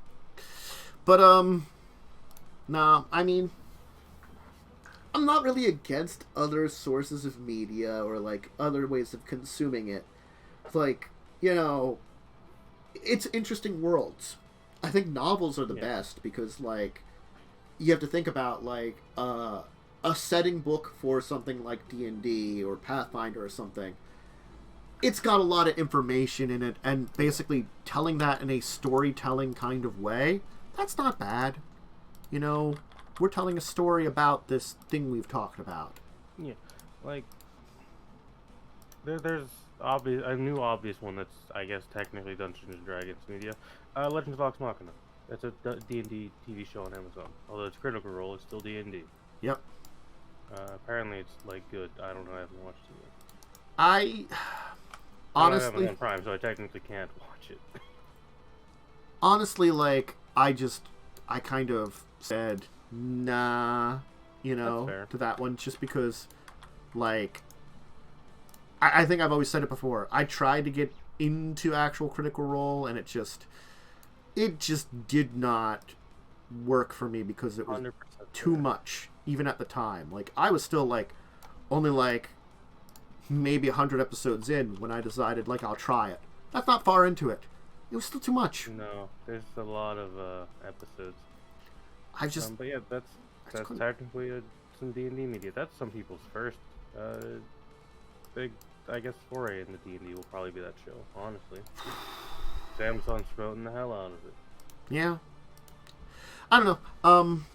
Yeah, like TV shows, movies, like I don't feel like I feel like they could be done, but I feel like it's more difficult. I think like a TV show probably like is hard to do a D&D piece of media and make it feel like D&D because you have no choice in what happens, and that's not D&D. So it's not what D&D is supposed to be. D&D is pretty much almost all about player choice. In a video game, you don't have that. In a book, you certainly don't have that. And in a movie, you absolutely get no choice. You are there for the ride of a terrible movie from like the 90s. I also think it's the difference between a movie and a TV series is that a movie has 2 hours to establish a lot. A TV series can establish plot and world over the course of like 10 episodes. Yeah. You know, as much as again, like Critical Role just ended up not being something for me because I couldn't get into it, you know. I still respect what it's done, you know, like granted, I have my complaints about, you know, like what it's done also because it got too big in certain ways. Get pretty big. And so like there's certainly some things that they have done because they are a show and because they have really good people that ruins stuff in other people's game. I think we've talked about that in the past. Yeah, and the cast has also recognized it as an issue as well. But the thing is, I still recognize they did good for the entire game because they made the concept of the tabletop RPG a lot more popular. And I'm fine with that. I like more people playing. You know? So, in essence, when we take the world that's been built over hundreds of episodes and, you know, put I guess an animated spin on it and have this series, is it based on one of their adventures? Is it like, you know, like kind of like a retelling that way? Is it like its own thing? It's one of the story arcs, but like animated, right? That's kind of how they're doing it. And they brought in like a bunch of like actors and stuff. Like David Tennant is in it. They've got like all really big actors, and in the cast they play their own characters, right? That makes sense, you know. Like Marisha's playing Keyleth, Talison's playing Percy. So they got their people. Yeah, they have their characters in there. So that seems okay. See, that's one of those things that I'm not against that version of it because I think that's the better way to do it. Is take an existing campaign that happened and just turn it into something, right? Yeah. Or rather like than write a movie, because if you just write a movie to tell a story, it's not gonna feel like D&D. Yeah, like I feel like you even don't necessarily need to. Yeah, the cast is all voice actors and they're voice acting. That works. They are all voice actors. But again, they're all very well-known voice actors. But like a TV series is also best too because like I think a movie doesn't have a lot of time. Like no, a movie is you got for a comfortable movie for me, 2 hours is like the max. Some movies go way too long in 3 hours. That's a different topic. But you have somewhere between like an hour and a half and 3 hours to tell a complete story. And I feel like the thing is really hard to do in any media is tell a complete story in that little time, no matter what it is. I think like the Critical Role TV series does it best for showing D&D in a visual media. Another way of doing it would be to you could even you could even take a step back. If I took a published adventure, I could probably like something like Curse of Strahd.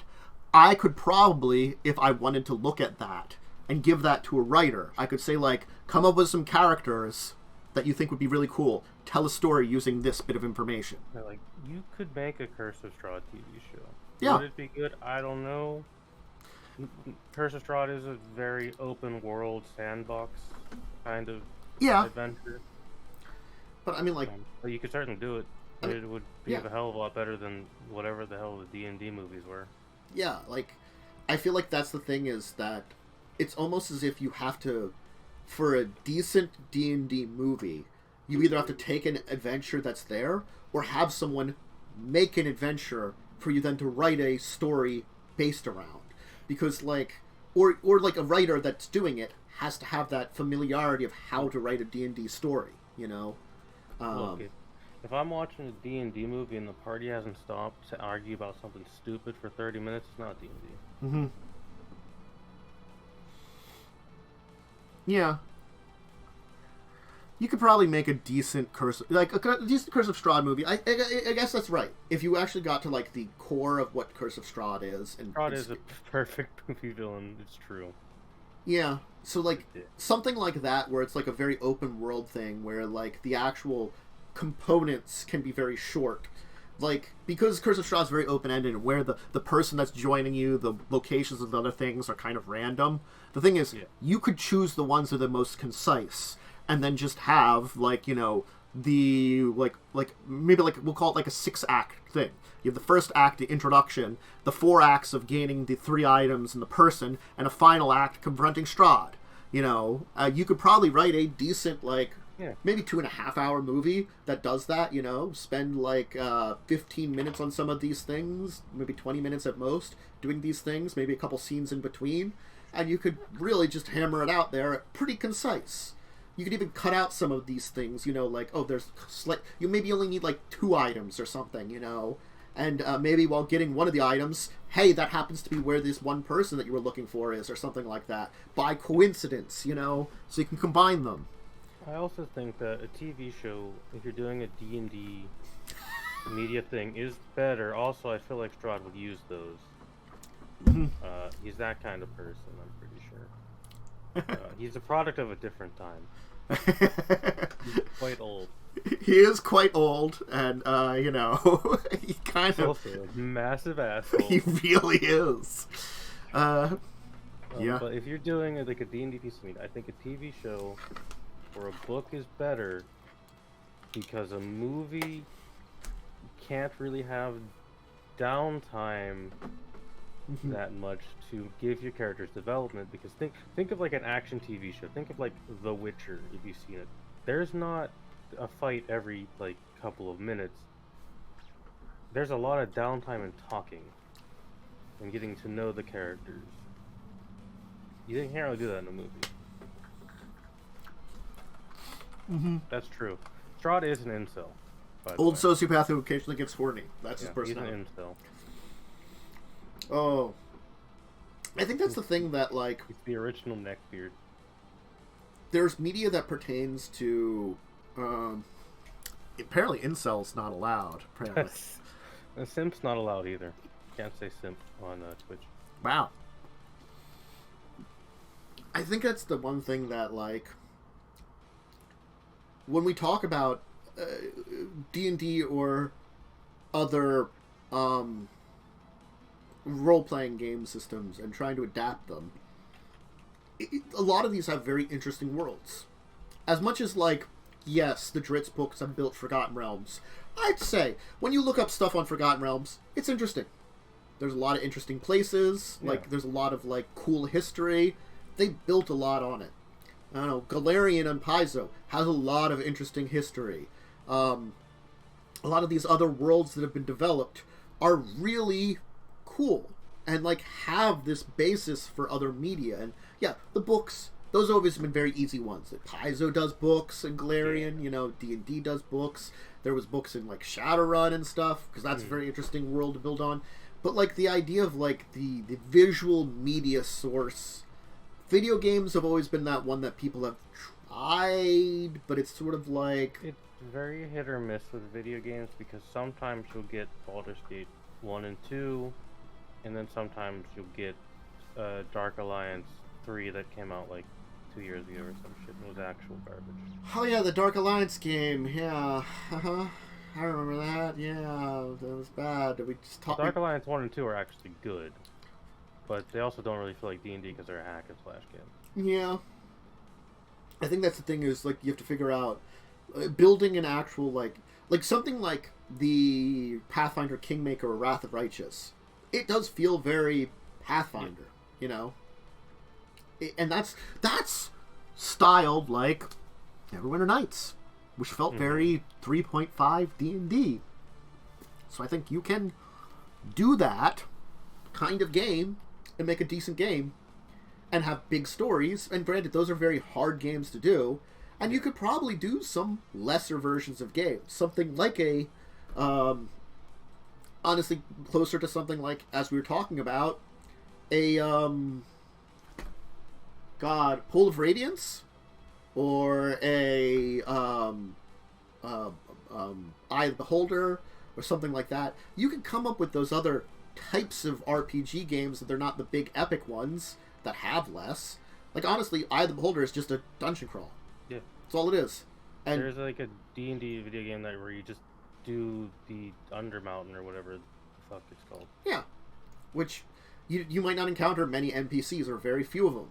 And so, like, granted, like, cool, there's a few NPCs, but that's not the point of it.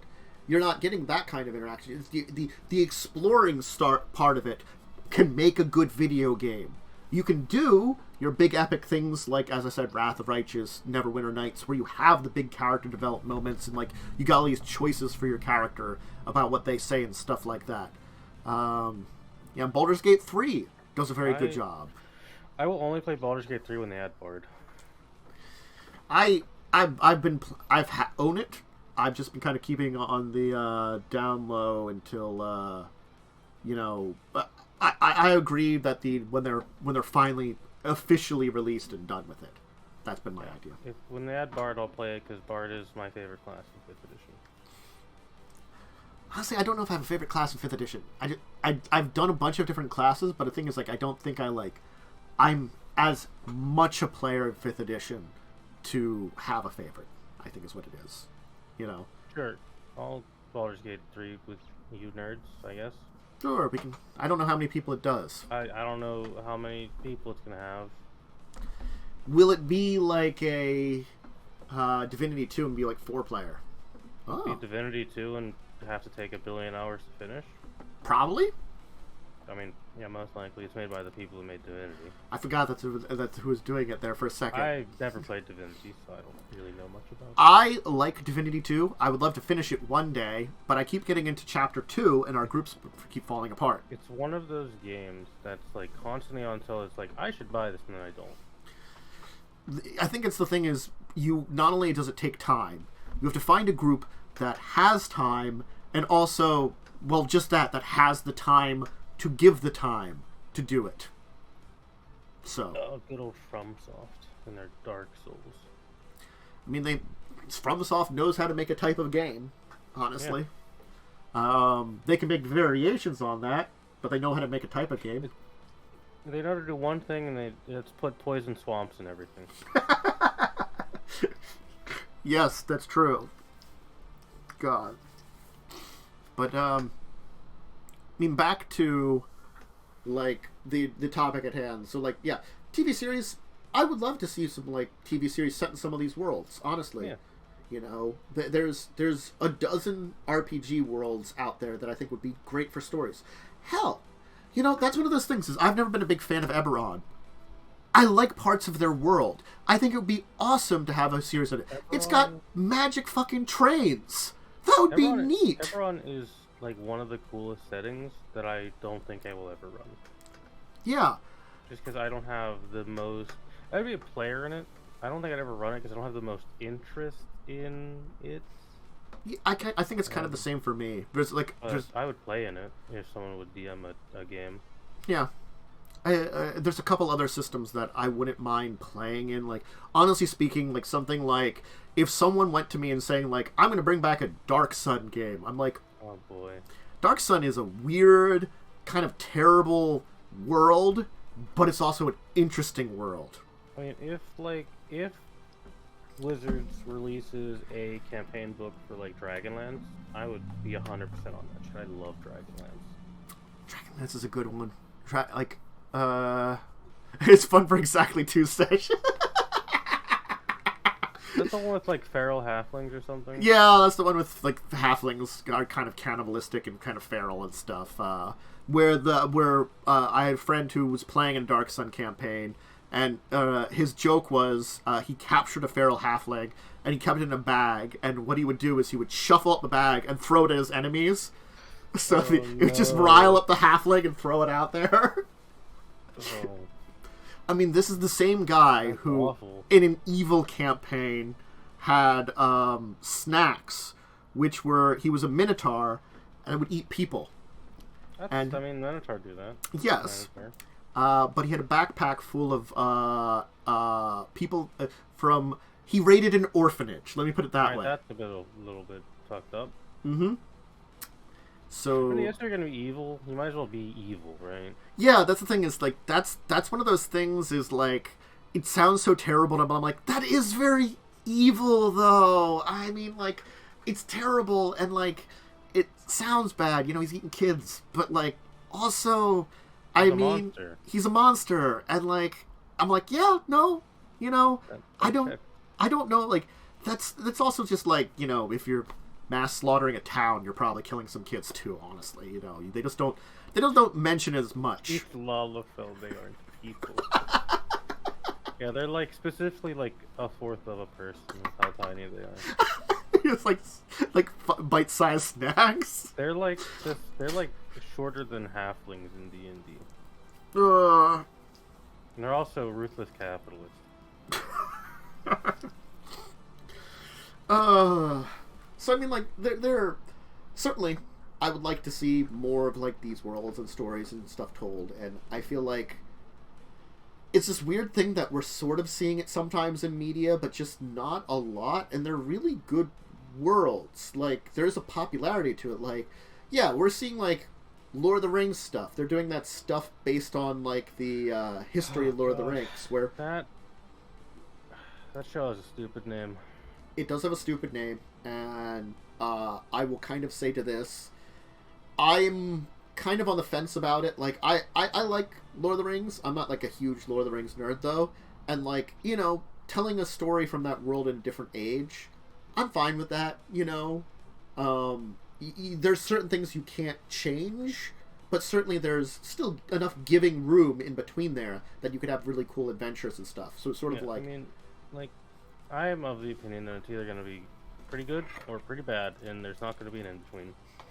That's the unfortunate thing about that. But I think that's the kind of thing that, like, if we're getting stuff like that, they're technically... definitely just do a Faerun TV show. Yeah. You just do... they could do, technically, if they really wanted to, like, The Misadventures of Dritz or some kind of shit like that. Dritz and Friends. Dritz and Friends, you know, punch some kind of something or other. I don't know. They'd probably name it something a lot cooler than I could name it right now. But, like, if they're gonna do it, they probably You know, they just call it Dark Alliance, because that's literally what Dritz and Friends is called. Yeah. Sure. Like, you know, Rise of the Dark Alliance or something stupid like that. I mean, like, as much as, like you said, there's some stories that are pretty good that could be told there. And the thing is, like, it's the same way with, like, writing more books on it. There's probably more stories you could tell. You could make up your own goddamn characters and throw them in any, like, place there. And there's a lot of really good towns, you know? It's just, the options for storytelling are there, and I'm sometimes surprised that no one takes up those options because it's good storytelling. D&D can also fit so many genres as well for a TV show. Yeah. It could be, you know, action, adventure, horror, weird, sci-fi. Because technically there's weird sci-fi shit in D&D. I mean, if you really want to go to Pathfinder and just fucking have, like, they discover, like, ancient ruins of, like, a spaceship or something in, like, a fantasy world. Thing. Yeah. Androids exist. Androids exist. Pathfinder is my most favorite and weirdest of things. Isn't there, like, a book with World War II weapons or some shit? There are, because the thing about Galarion that people don't realize is that it is technically a post-apocalyptic world in a way. It's just like 10,000 years beyond that. Like the moon crashed into the planet or something. Yeah, there was like a hyper-advanced civilization that was there. Like, basically their version of like a mythical Atlantis we talk about. That actually existed there. There have, like, some of them actually ended up in the stars and are like in another galaxy, and they occasionally visit in this time period. They're more often in like Starfinder nowadays. But so like, because of that, when are Lightning and I getting machine guns in the higher game? If you want to go find some ancient ruins, dig them up and find it, good luck to you. Go find some machine guns in the shackles. Mm-hmm. Who's gonna mess with us now? Mm-hmm. I mean, I don't think you can find them in the shackles necessarily, but yeah. Probably not. Mm-hmm. Just put it in Ustalov. We'll never go there because Umber hates that place. That's true. Umber does hate this place. It's anathema to his existence. Umber hates Ustalov so much for some reason. I mean, I think it's just Not even the worst place in that world either. It's just Carrion Crown is kind of bad. I think it's just Carrying Crown's giving him some PTSD. He's got flashbacks. He gets Carrying Crown flashbacks. Golems! The, Oh! the golems are in the trees. The golems are in the trees. They're punching me. I don't have adamantine weapons. Ah! Oh man. I think that's the weird thing about Carrying Crown, that I have to say, like, honestly, the more I'm playing, like, Skulls and Shackles and running a version of that, the more I'm like, wow, what the hell did they do? Carrying Crown was bad. Something just went wrong in the, like, there are some good parts of it, as we've talked about before. The story is so cool, but the stuff, there's so much filler that's just bad. Yeah, they don't link it together very well, and I feel like that's a difference between here. Like this, like, yeah, okay, Skulls and Shackles, it tells a very open-ended story, because especially, like, hey, there was that entire part of, like, go fuff about until you feel like you don't want to fuff about anymore. So we want to go get a base, I guess. Yeah, and honestly speaking, getting that base leads to the final part, because, like, that gets something that happens, like, once you establish that base, that is like, oh, hey, we can go do this thing here, then that seems like an awesome thing. I'm going to tell you, just because it's you will find out that, hey, you will get access to, hey, legendary treasure map. So, treasure, we need money. Pirates dig those up sometimes. Yeah, so, like, getting access to that, post getting the base, will be like, oh, hey, I think I was talking with people about, like, hey, this was one of the things you guys kind of need still, money. So it's all of a sudden, like, hey, money! Yeah, Lightning and I highly depend on us having money, or we can't do anything. Yes. Because guns, they're expensive. But I mean, like, did you see your DMs? I may have, if they're from today, I might not have. I'll have to check them. Honestly, they might have been from the other day, and I may have answered them or not. I forget things. A few days ago, probably. You're probably long forgotten at this point. I thought I said something about them. Oh yes, I saw those about the money and rewards. Yes, I saw those. Yeah. I didn't fully review them because I was gonna. I did read, like, briefly over them. I was basically about to fall asleep when you sent them, honestly, and that's why it was probably not the best time to send them to me. When we had just finished up Stellaris, and it was like 3 a.m., and I'm, like, getting ready for bed, and all of a sudden you, like, message me a bunch of stuff, and I'm like, stuff. I want sleep. But no, I think that's the, like, it's the problem with storytelling too. It's like comparing, like, honestly, as we were saying, like, comparing Curse of Strahd to something like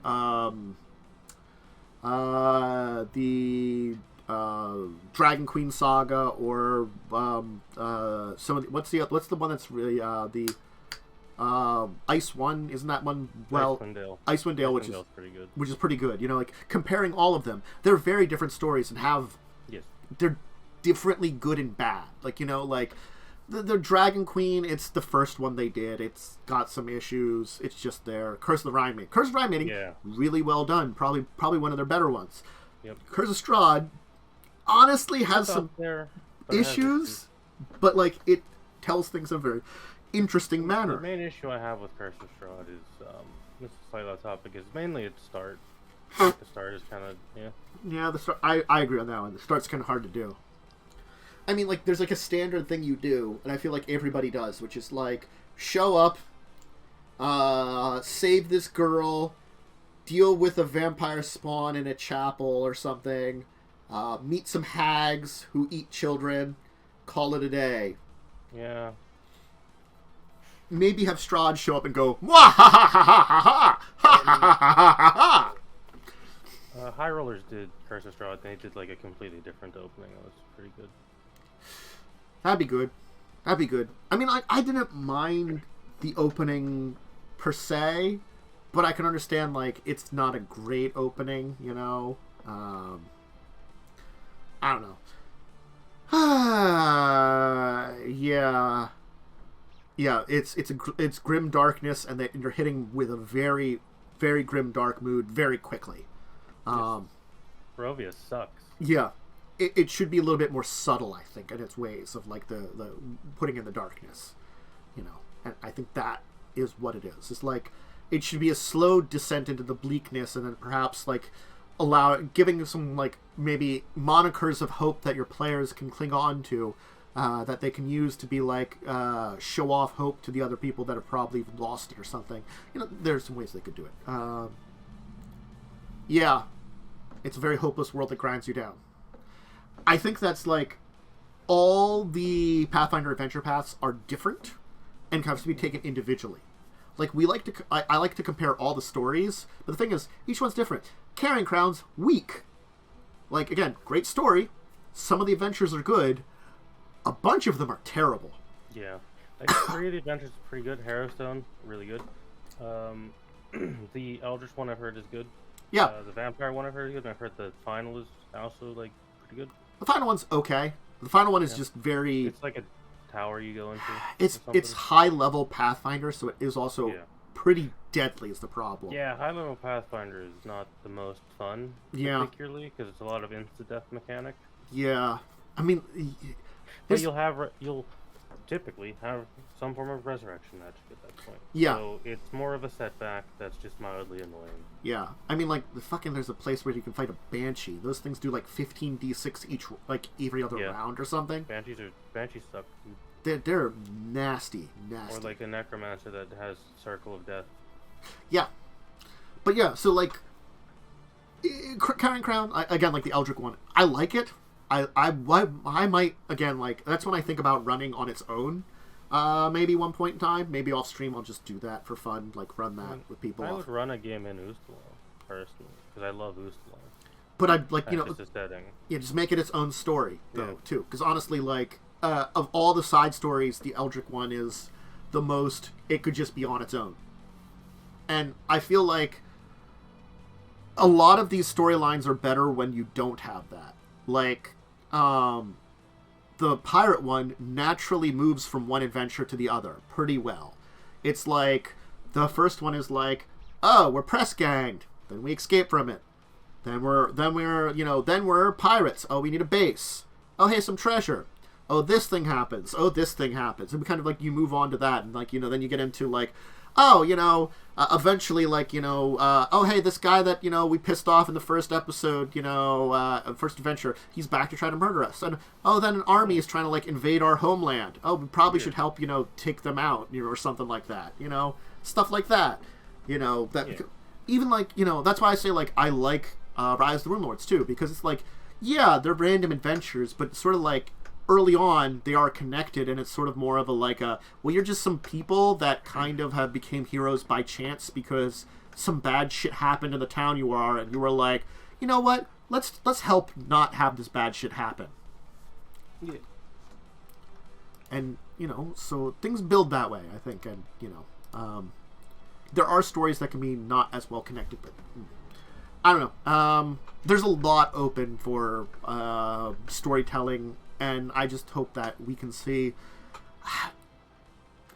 You know what? I hope the success of the Critical Role series is enough to put more interest in stuff like that. Because it's, like, currently sitting at, like, perfect rating, I think. Yeah, that's the thing is, like, as much as it's not necessarily in my wheelhouse, because, again, my encounters with Critical Role, just not being able to get into it, it's not a bad series. I never said I didn't dislike it. I just said it had 100 episodes. I couldn't watch that. It's hard to get into when there's that many episodes. Yeah, when you're not there from the beginning and it's been a while out, it's hard to get into it. Yeah. you know, and so Like, I just couldn't. I started watching Critical Role when there was like 40 episodes. That was easier to catch up on. Right? Yeah. Hundreds a lot. And, you know, like, I think I talked about, like, getting into something with a lot of episodes. It's like, you know, it's a difference between getting into something like a TV series or an anime that has a lot of episodes. It's very long running. Like 30 minutes long. These are 4-hour videos. I will tell you, an anime, without its front and back, is about 20 minutes. A 3-hour thing compared to 20 minutes, so it's like one episode of Critical Role versus 9 episodes of an anime. Yep. Granted, okay, you know, there might be differences, like, you know, there's still, like, 100 episodes of Critical Role is equivalent to 900 episodes of an anime. So, like, I could watch, if I'm going to try to catch up on the Critical Role, I could do that 900 episode anime. Let me tell you, there are very few episodes that get up to that, animes that get up to those kind of numbers. And most of them are barely above those numbers. Yeah. I think it's like One Piece and Detective Conan. One Piece has a lot of episodes. They like past Naruto 1,000. a lot, but Naruto doesn't have that much. They're also spread out over like 4 or 5 series now, technically. Yeah. And like, I gotta be honest, like at a certain point in the Naruto original series, you could just skip out like 200 episodes. Yeah, because like Naruto's full of filler. And it's kind of pointless. They caught up, and then they did like, they're like, well, you know what we're gonna do? Like 100 episodes of filler. Fuck you. Well, Yep. we'll be when we're, and they're More bad at writing happen. it. They're bad at writing it. Yeah. I mean, like, that's the only thing I've said because I haven't watched in a while, but I did watch a bunch of One Piece too. They were better at filler. Usually it was like, we're going to do like 5 episodes that's a prequel to a movie we're about to do. And I'm like, I'm okay with that. You're about to do a movie based on this. You're just doing like a 5-episode arc that's a prequel. Yeah, you know, whatever. Anyway, it's not terrible. There's a plot of, but anyway. But that's episodes, you know. So, anyway, more stuff. Yeah. More media. I like it. Yes. I hope we're... Looking good. Overall. We have a week in tabletop to talk about, We I guess. do. It was a week in tabletop. We did have a bunch of stuff that happened. Did you have anything on a Saturday? No, not on Saturday. Okay. Sunday. We missed a session because our DM was doing university things, unfortunately. Okay. So I don't think I had anything either of those days. Got anything on Monday? I don't think I had anything on Monday. Because I only had one game this week. Yes, I only had one this week. So if you had some more, then that's where you come in. We haven't started Star Wars on Tuesday, so we just played some Stellaris. That's like this week. Yeah, that'll be this week. Which will be interesting. I've got to get in the mindset of my character with like a... I for once, like a broody, dark story kind of character, but also like a weird alien. We'll work on it. I'll figure something out. Yeah, I mean, just have the high ground and you'll win. Exactly. Don't go near any sand. Definitely not near any sand. Sand is bad. Of course, it often gets everywhere. Or large falls. Just avoid plummeting. Avoid reactor pits. No, we're not going to stream the Star Wars. We're just going to play a Star Wars 5th. I'm not confident enough in my DMing to stream it, sadly. Mm-hmm. I get anxiety. Mm-hmm. I mean, I only have 4 players, so like, yeah, it shouldn't be too hard to DM it. No, not Keep too it in line. Wednesday, did you have a game before Buccaneers, or did we just have Buccaneers? We just have Buccaneers. Okay. So yeah, Buccaneers. So that was a good one. It was post dealing with a lot of stuff. I feel this episode was just like a lot of... It was a downtime episode, mostly. You guys got to like a town to fix up like the hole in your ship permanently, you know, make it good, and then like just spent some time in town developing character and stuff like that. Yeah. You know, so it was good, and then you ended up at Tidewater Rock, where I was wondering why you were going violence, because you guys didn't like normally go violence. I'm like, why are you going violence? It just turned out to be a miscommunication. Yeah, that's why I was like confused for a little while, because I'll like, be honest, what I got from the description of that lady like many sessions ago was like, yeah, she's a pirate. Nah, she's not a pirate at all. It was also many sessions ago, and I have like the worst memory. Yeah, every enemy needs a beach episode. All of you are in skimpy outfits for it, of course. I mean, well, one character's always in a skimpy outfit. That's true. He's trying to bang the entire ship. He does try to bang the entire ship. But yeah. So you're dealing with Tidewater Rock, so we'll kind of resolve that next time and get into some interesting stuff related to that it leads to. So that'll be fun for the next part of that. I didn't have Children of Wrath on Thursday because I knew the session was going to be a very important one from some discussions that were had previously about I've came up with some good plans, and I talked to Lightning about some better plans and stuff. Some people did something that's pretty bad. It's going to have ramifications of some kind, but it's also going to have ramifications for everyone currently living inside said giant mechanical death machine, which has become even more of a death machine. I'm a zombie, so I won't be affected. Mm-hmm. That's the secret. I'm actually from a zombie. But did you have anything else on Thursday?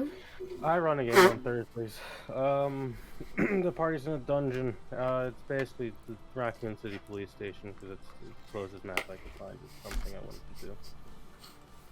It's also full of puzzles. Mm-hmm. So I hope puzzles that they can't brute force, because I'll punish them if they brute force them. Ooh. Like someone tried to beat down a riddle door and they got hurt in their brain because it was psychic damage. Mm. Yeah, they're mostly just fighting through this. It's like an administrative building to an asylum kind of deal. It's full of possessed people and demons because it's a demon-themed campaign. They fought legally not a liquor for Resident Evil, and the dwarf didn't like being grabbed and pulled towards its maw to be eaten. The game's fun because I get to use monsters that don't come up that often, because demons specifically rarely come up in D&D adventures.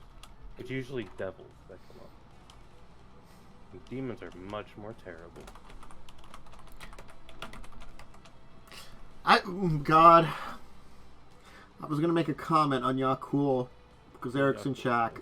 And then I thought to myself, I don't want to get into this conversation right now.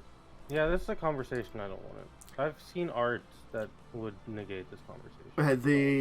I was going to say, because your robes don't fully cover up, I say he doesn't really need clothes, and then it's the age-old dragon genitalia conversation, because I don't. Not right now. This is not. That would be a weird conversation, especially with the rogue in the party.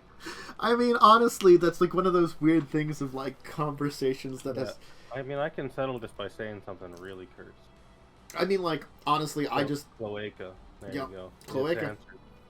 I mean, Guggle's got a cloaca. I mean, that could happen. I mean, lizard folk certainly are, but like, I've seen, because dragons are weird, kind of mammalian. Dragons are technically mammals in D&D and Pathfinder because they're warm-blooded.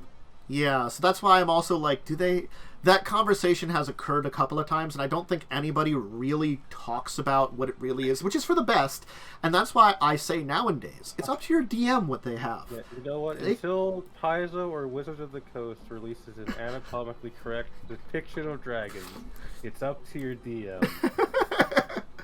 Uh-huh. Is your dragon hanging dong, or is it smooth down there? Who knows? I mean, apparently they can magically transform and breed with anything. That is like dragons. I was thinking about this because one of my characters' grandfather is literally a dragon. Dragons are like the horniest monster in D&D because they sleep with like anything. Just as like a little story, because I think I've told this story before on the show, is I did a game where we were all dragon characters. It was a weird game. It was 3.5. It was hard to play because, you know, we're all like powerful dragons and stuff and things like that. One of our characters decided to be something else. He was a half copper dragon direwolf. And his backstory, he said, was, my dad thought it would be a really funny joke for him to exist. Because Also dragon sex. Change into a wolf, bang the wolf, make a horrible wolf monster, which the stupidest thing is, you can actually look up. I don't know if you can find it anymore. There was at a point in time, half dragon direwolf, a miniature. That was a thing. We found that miniature after he made that character. I mean, the most I'll remember about that game is because I was raised around a gold dragon that was raised around humans. I liked taking human form because I hung out with them, Yeah. So I would always I went like just straight melee and rode him into battle, Princess Mononoke style. I'm like, and I'm like I can transform into dragon. I'm not against it, but I mean, like, honestly, like, I'm used to the other thing, I mean, that's just what my character was like. I was just like, I'm just used to being in human form. I just happen to be a dragon if I want to be, I have no reason. Yeah, Which people complained about, whatever. Yeah, it's fine. But yeah, like, the party's fighting a bunch of awful demons, and demons are cool, but they never really come up in 5th edition.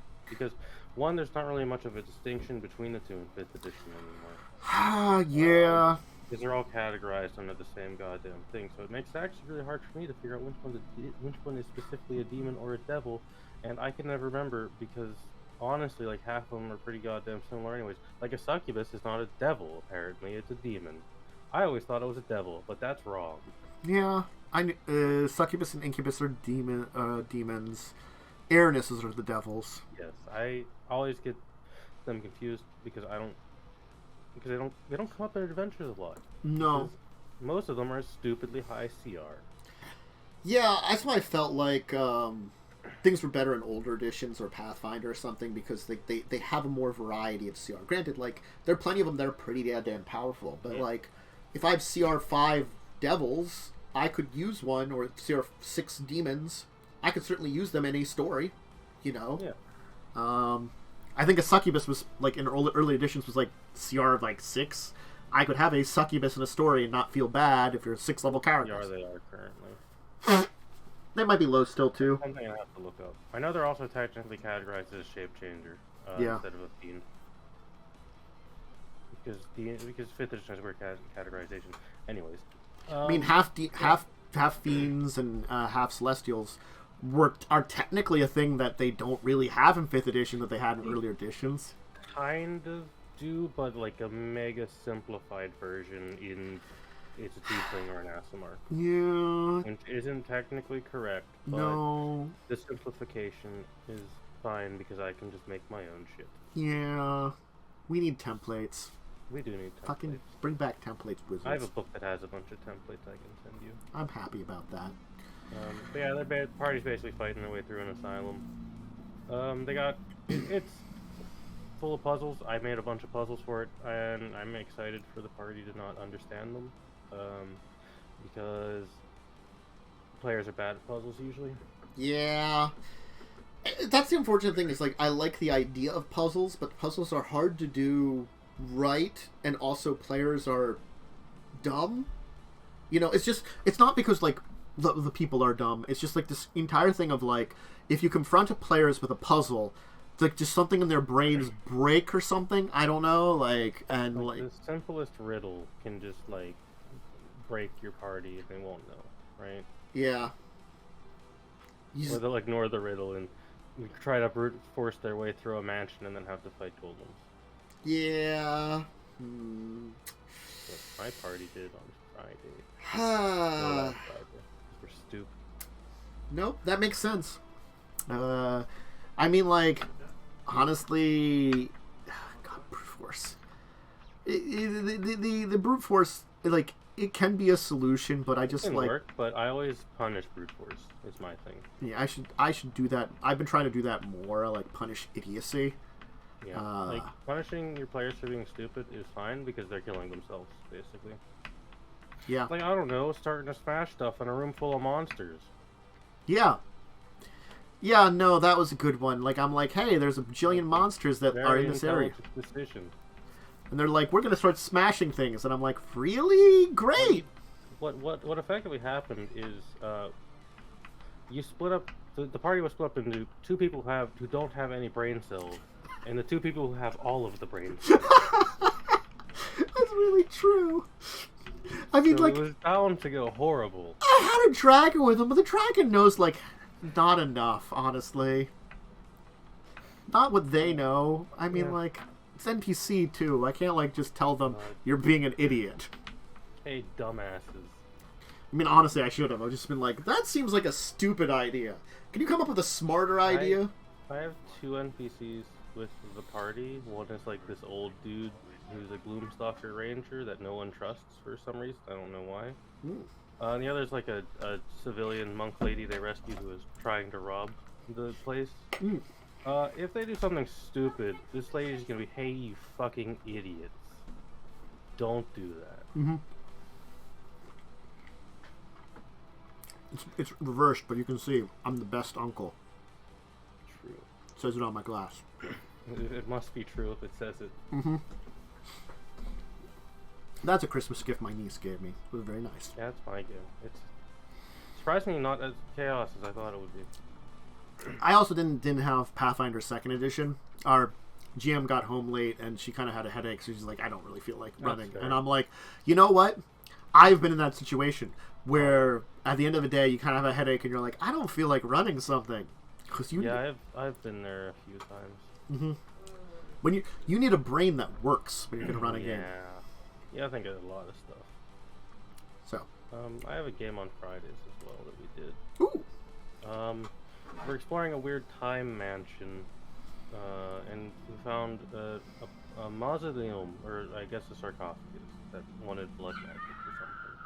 So we did the smart thing, and we opened the box, and we opened the box, we gave the sacrifices to a corpse, and then I decided to give her my blood, because I'm a smart person.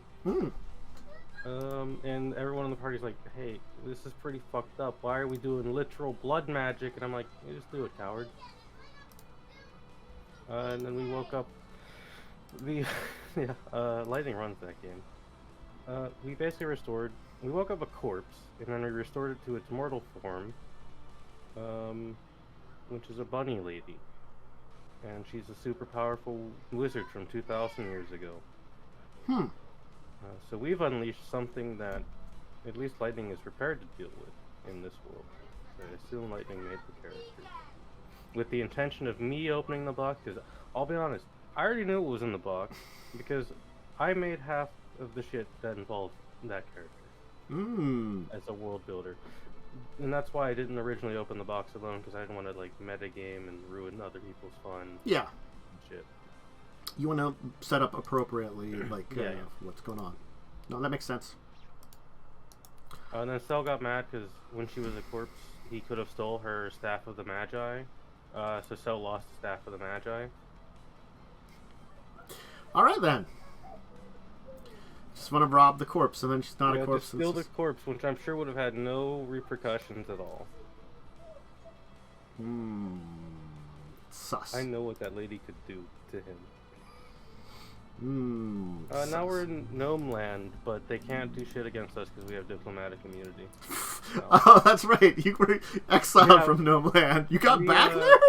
Yeah, we had to go back there for something. I don't remember what. But because we're working for like a magical institution, we have diplomatic immunity, so they can't arrest us. That's pretty silly. Well, diplomatic immunity. It is indeed. Diplomatic immunity. Cool. I mean, it was a quiet week, but I think it wasn't a bad week in games. Like, honestly, I thought Buccaneers went well. Definitely, like, I feel like that's the one thing. Downtime episodes are like that, are kind of needed at times. Basically, what we're doing in Friday right now is we're doing, like, the Mass Effect 2 thing where we did the tutorial, and then now we're gathering all the allies to go beat up the Lich or something. So we're basically just gathering people. Aha. So Cool. the game could take a long time or a short time. I don't know. Who knows? Yeah. I'm having fun with it. It's a really fun game.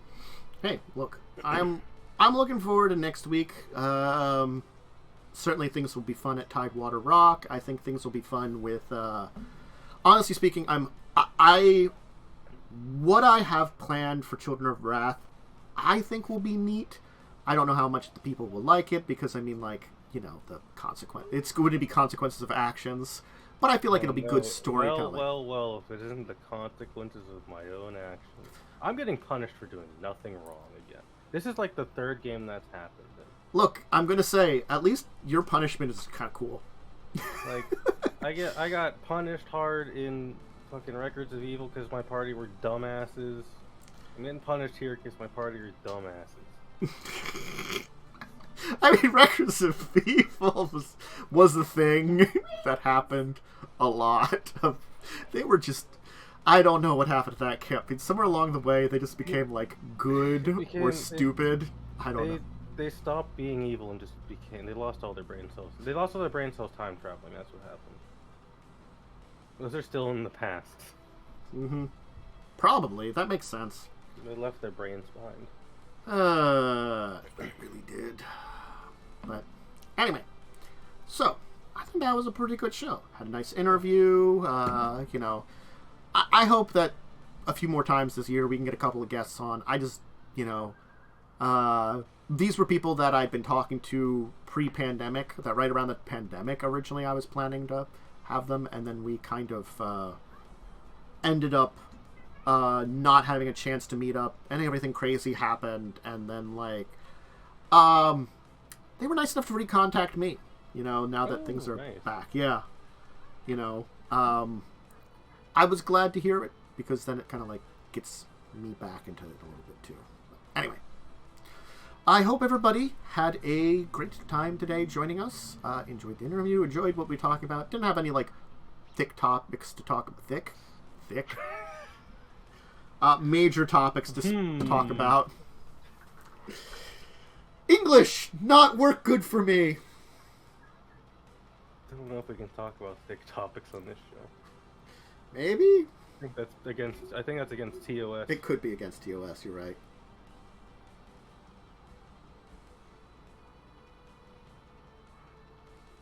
But, what was I going to say? Thank you for joining us. Okay, good. I'm falling apart. My brain just broke there for a second. Sorry. We should be back next week. And then, what else is on the docket? You probably have some gaming streams or something. Yeah, tomorrow's probably not going to be anything, and nothing else probably today. Honestly, I rarely organized anything on a Saturday except maybe playing with some friends in the evening. And tomorrow I should be going to go visit my grandmother in New Jersey, so no morning stream. I should have Final Fantasy II on Monday, because I beat Final Fantasy 1. Now I'm going to start one of the more infamous games in the series. So... Final Fantasy 8? Are you doing that one? No, I was not going to be that one. I don't know if 8 has Squall or not. Yeah, that is the one with Squall. Also, I just... my experiences with that were bad. I know there's some people that like it, but my knowledge of it as it's expanded also just screams to me, oof, I don't want to do that. To myself and to existence. Fair.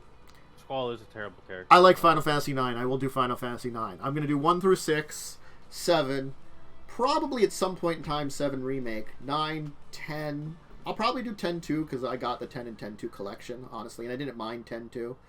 And then 12. 12 is really good.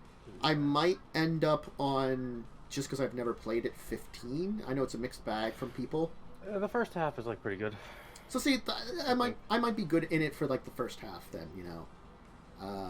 But yeah, so that's my plans.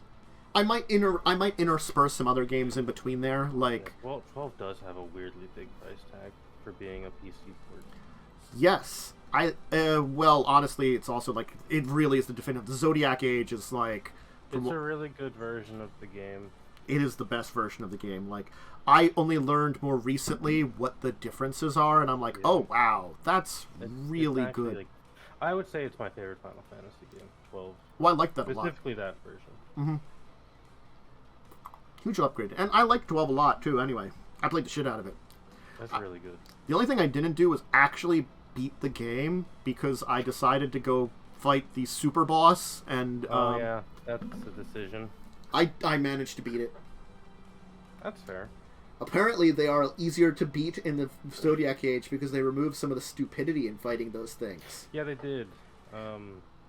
Which I'm fine with, honestly. I was also fine with it because I'm like, I forget what I did, but it was like, I think I like taped down a button or something, and I like did a setup and then just like taped down the button and like let it do its thing or something, you know, like stupid like that.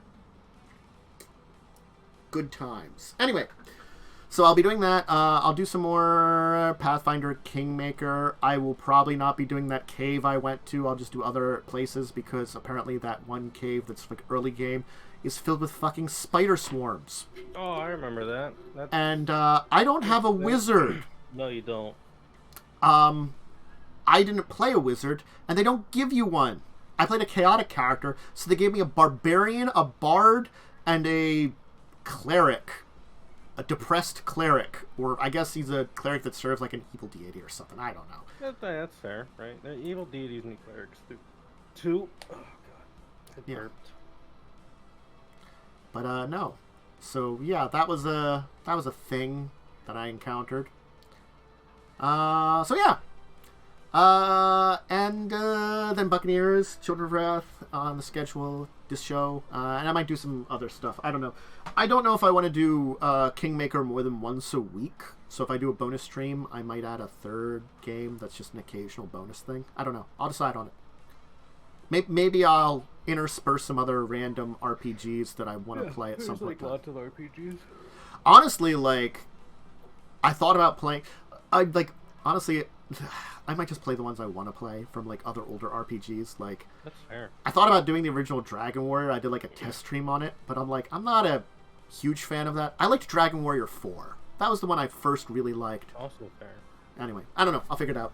So anyway, schedule should be up on Sunday, and it should be quite quiet the rest of this weekend. So everybody, so long, farewell, goodbye. See ya.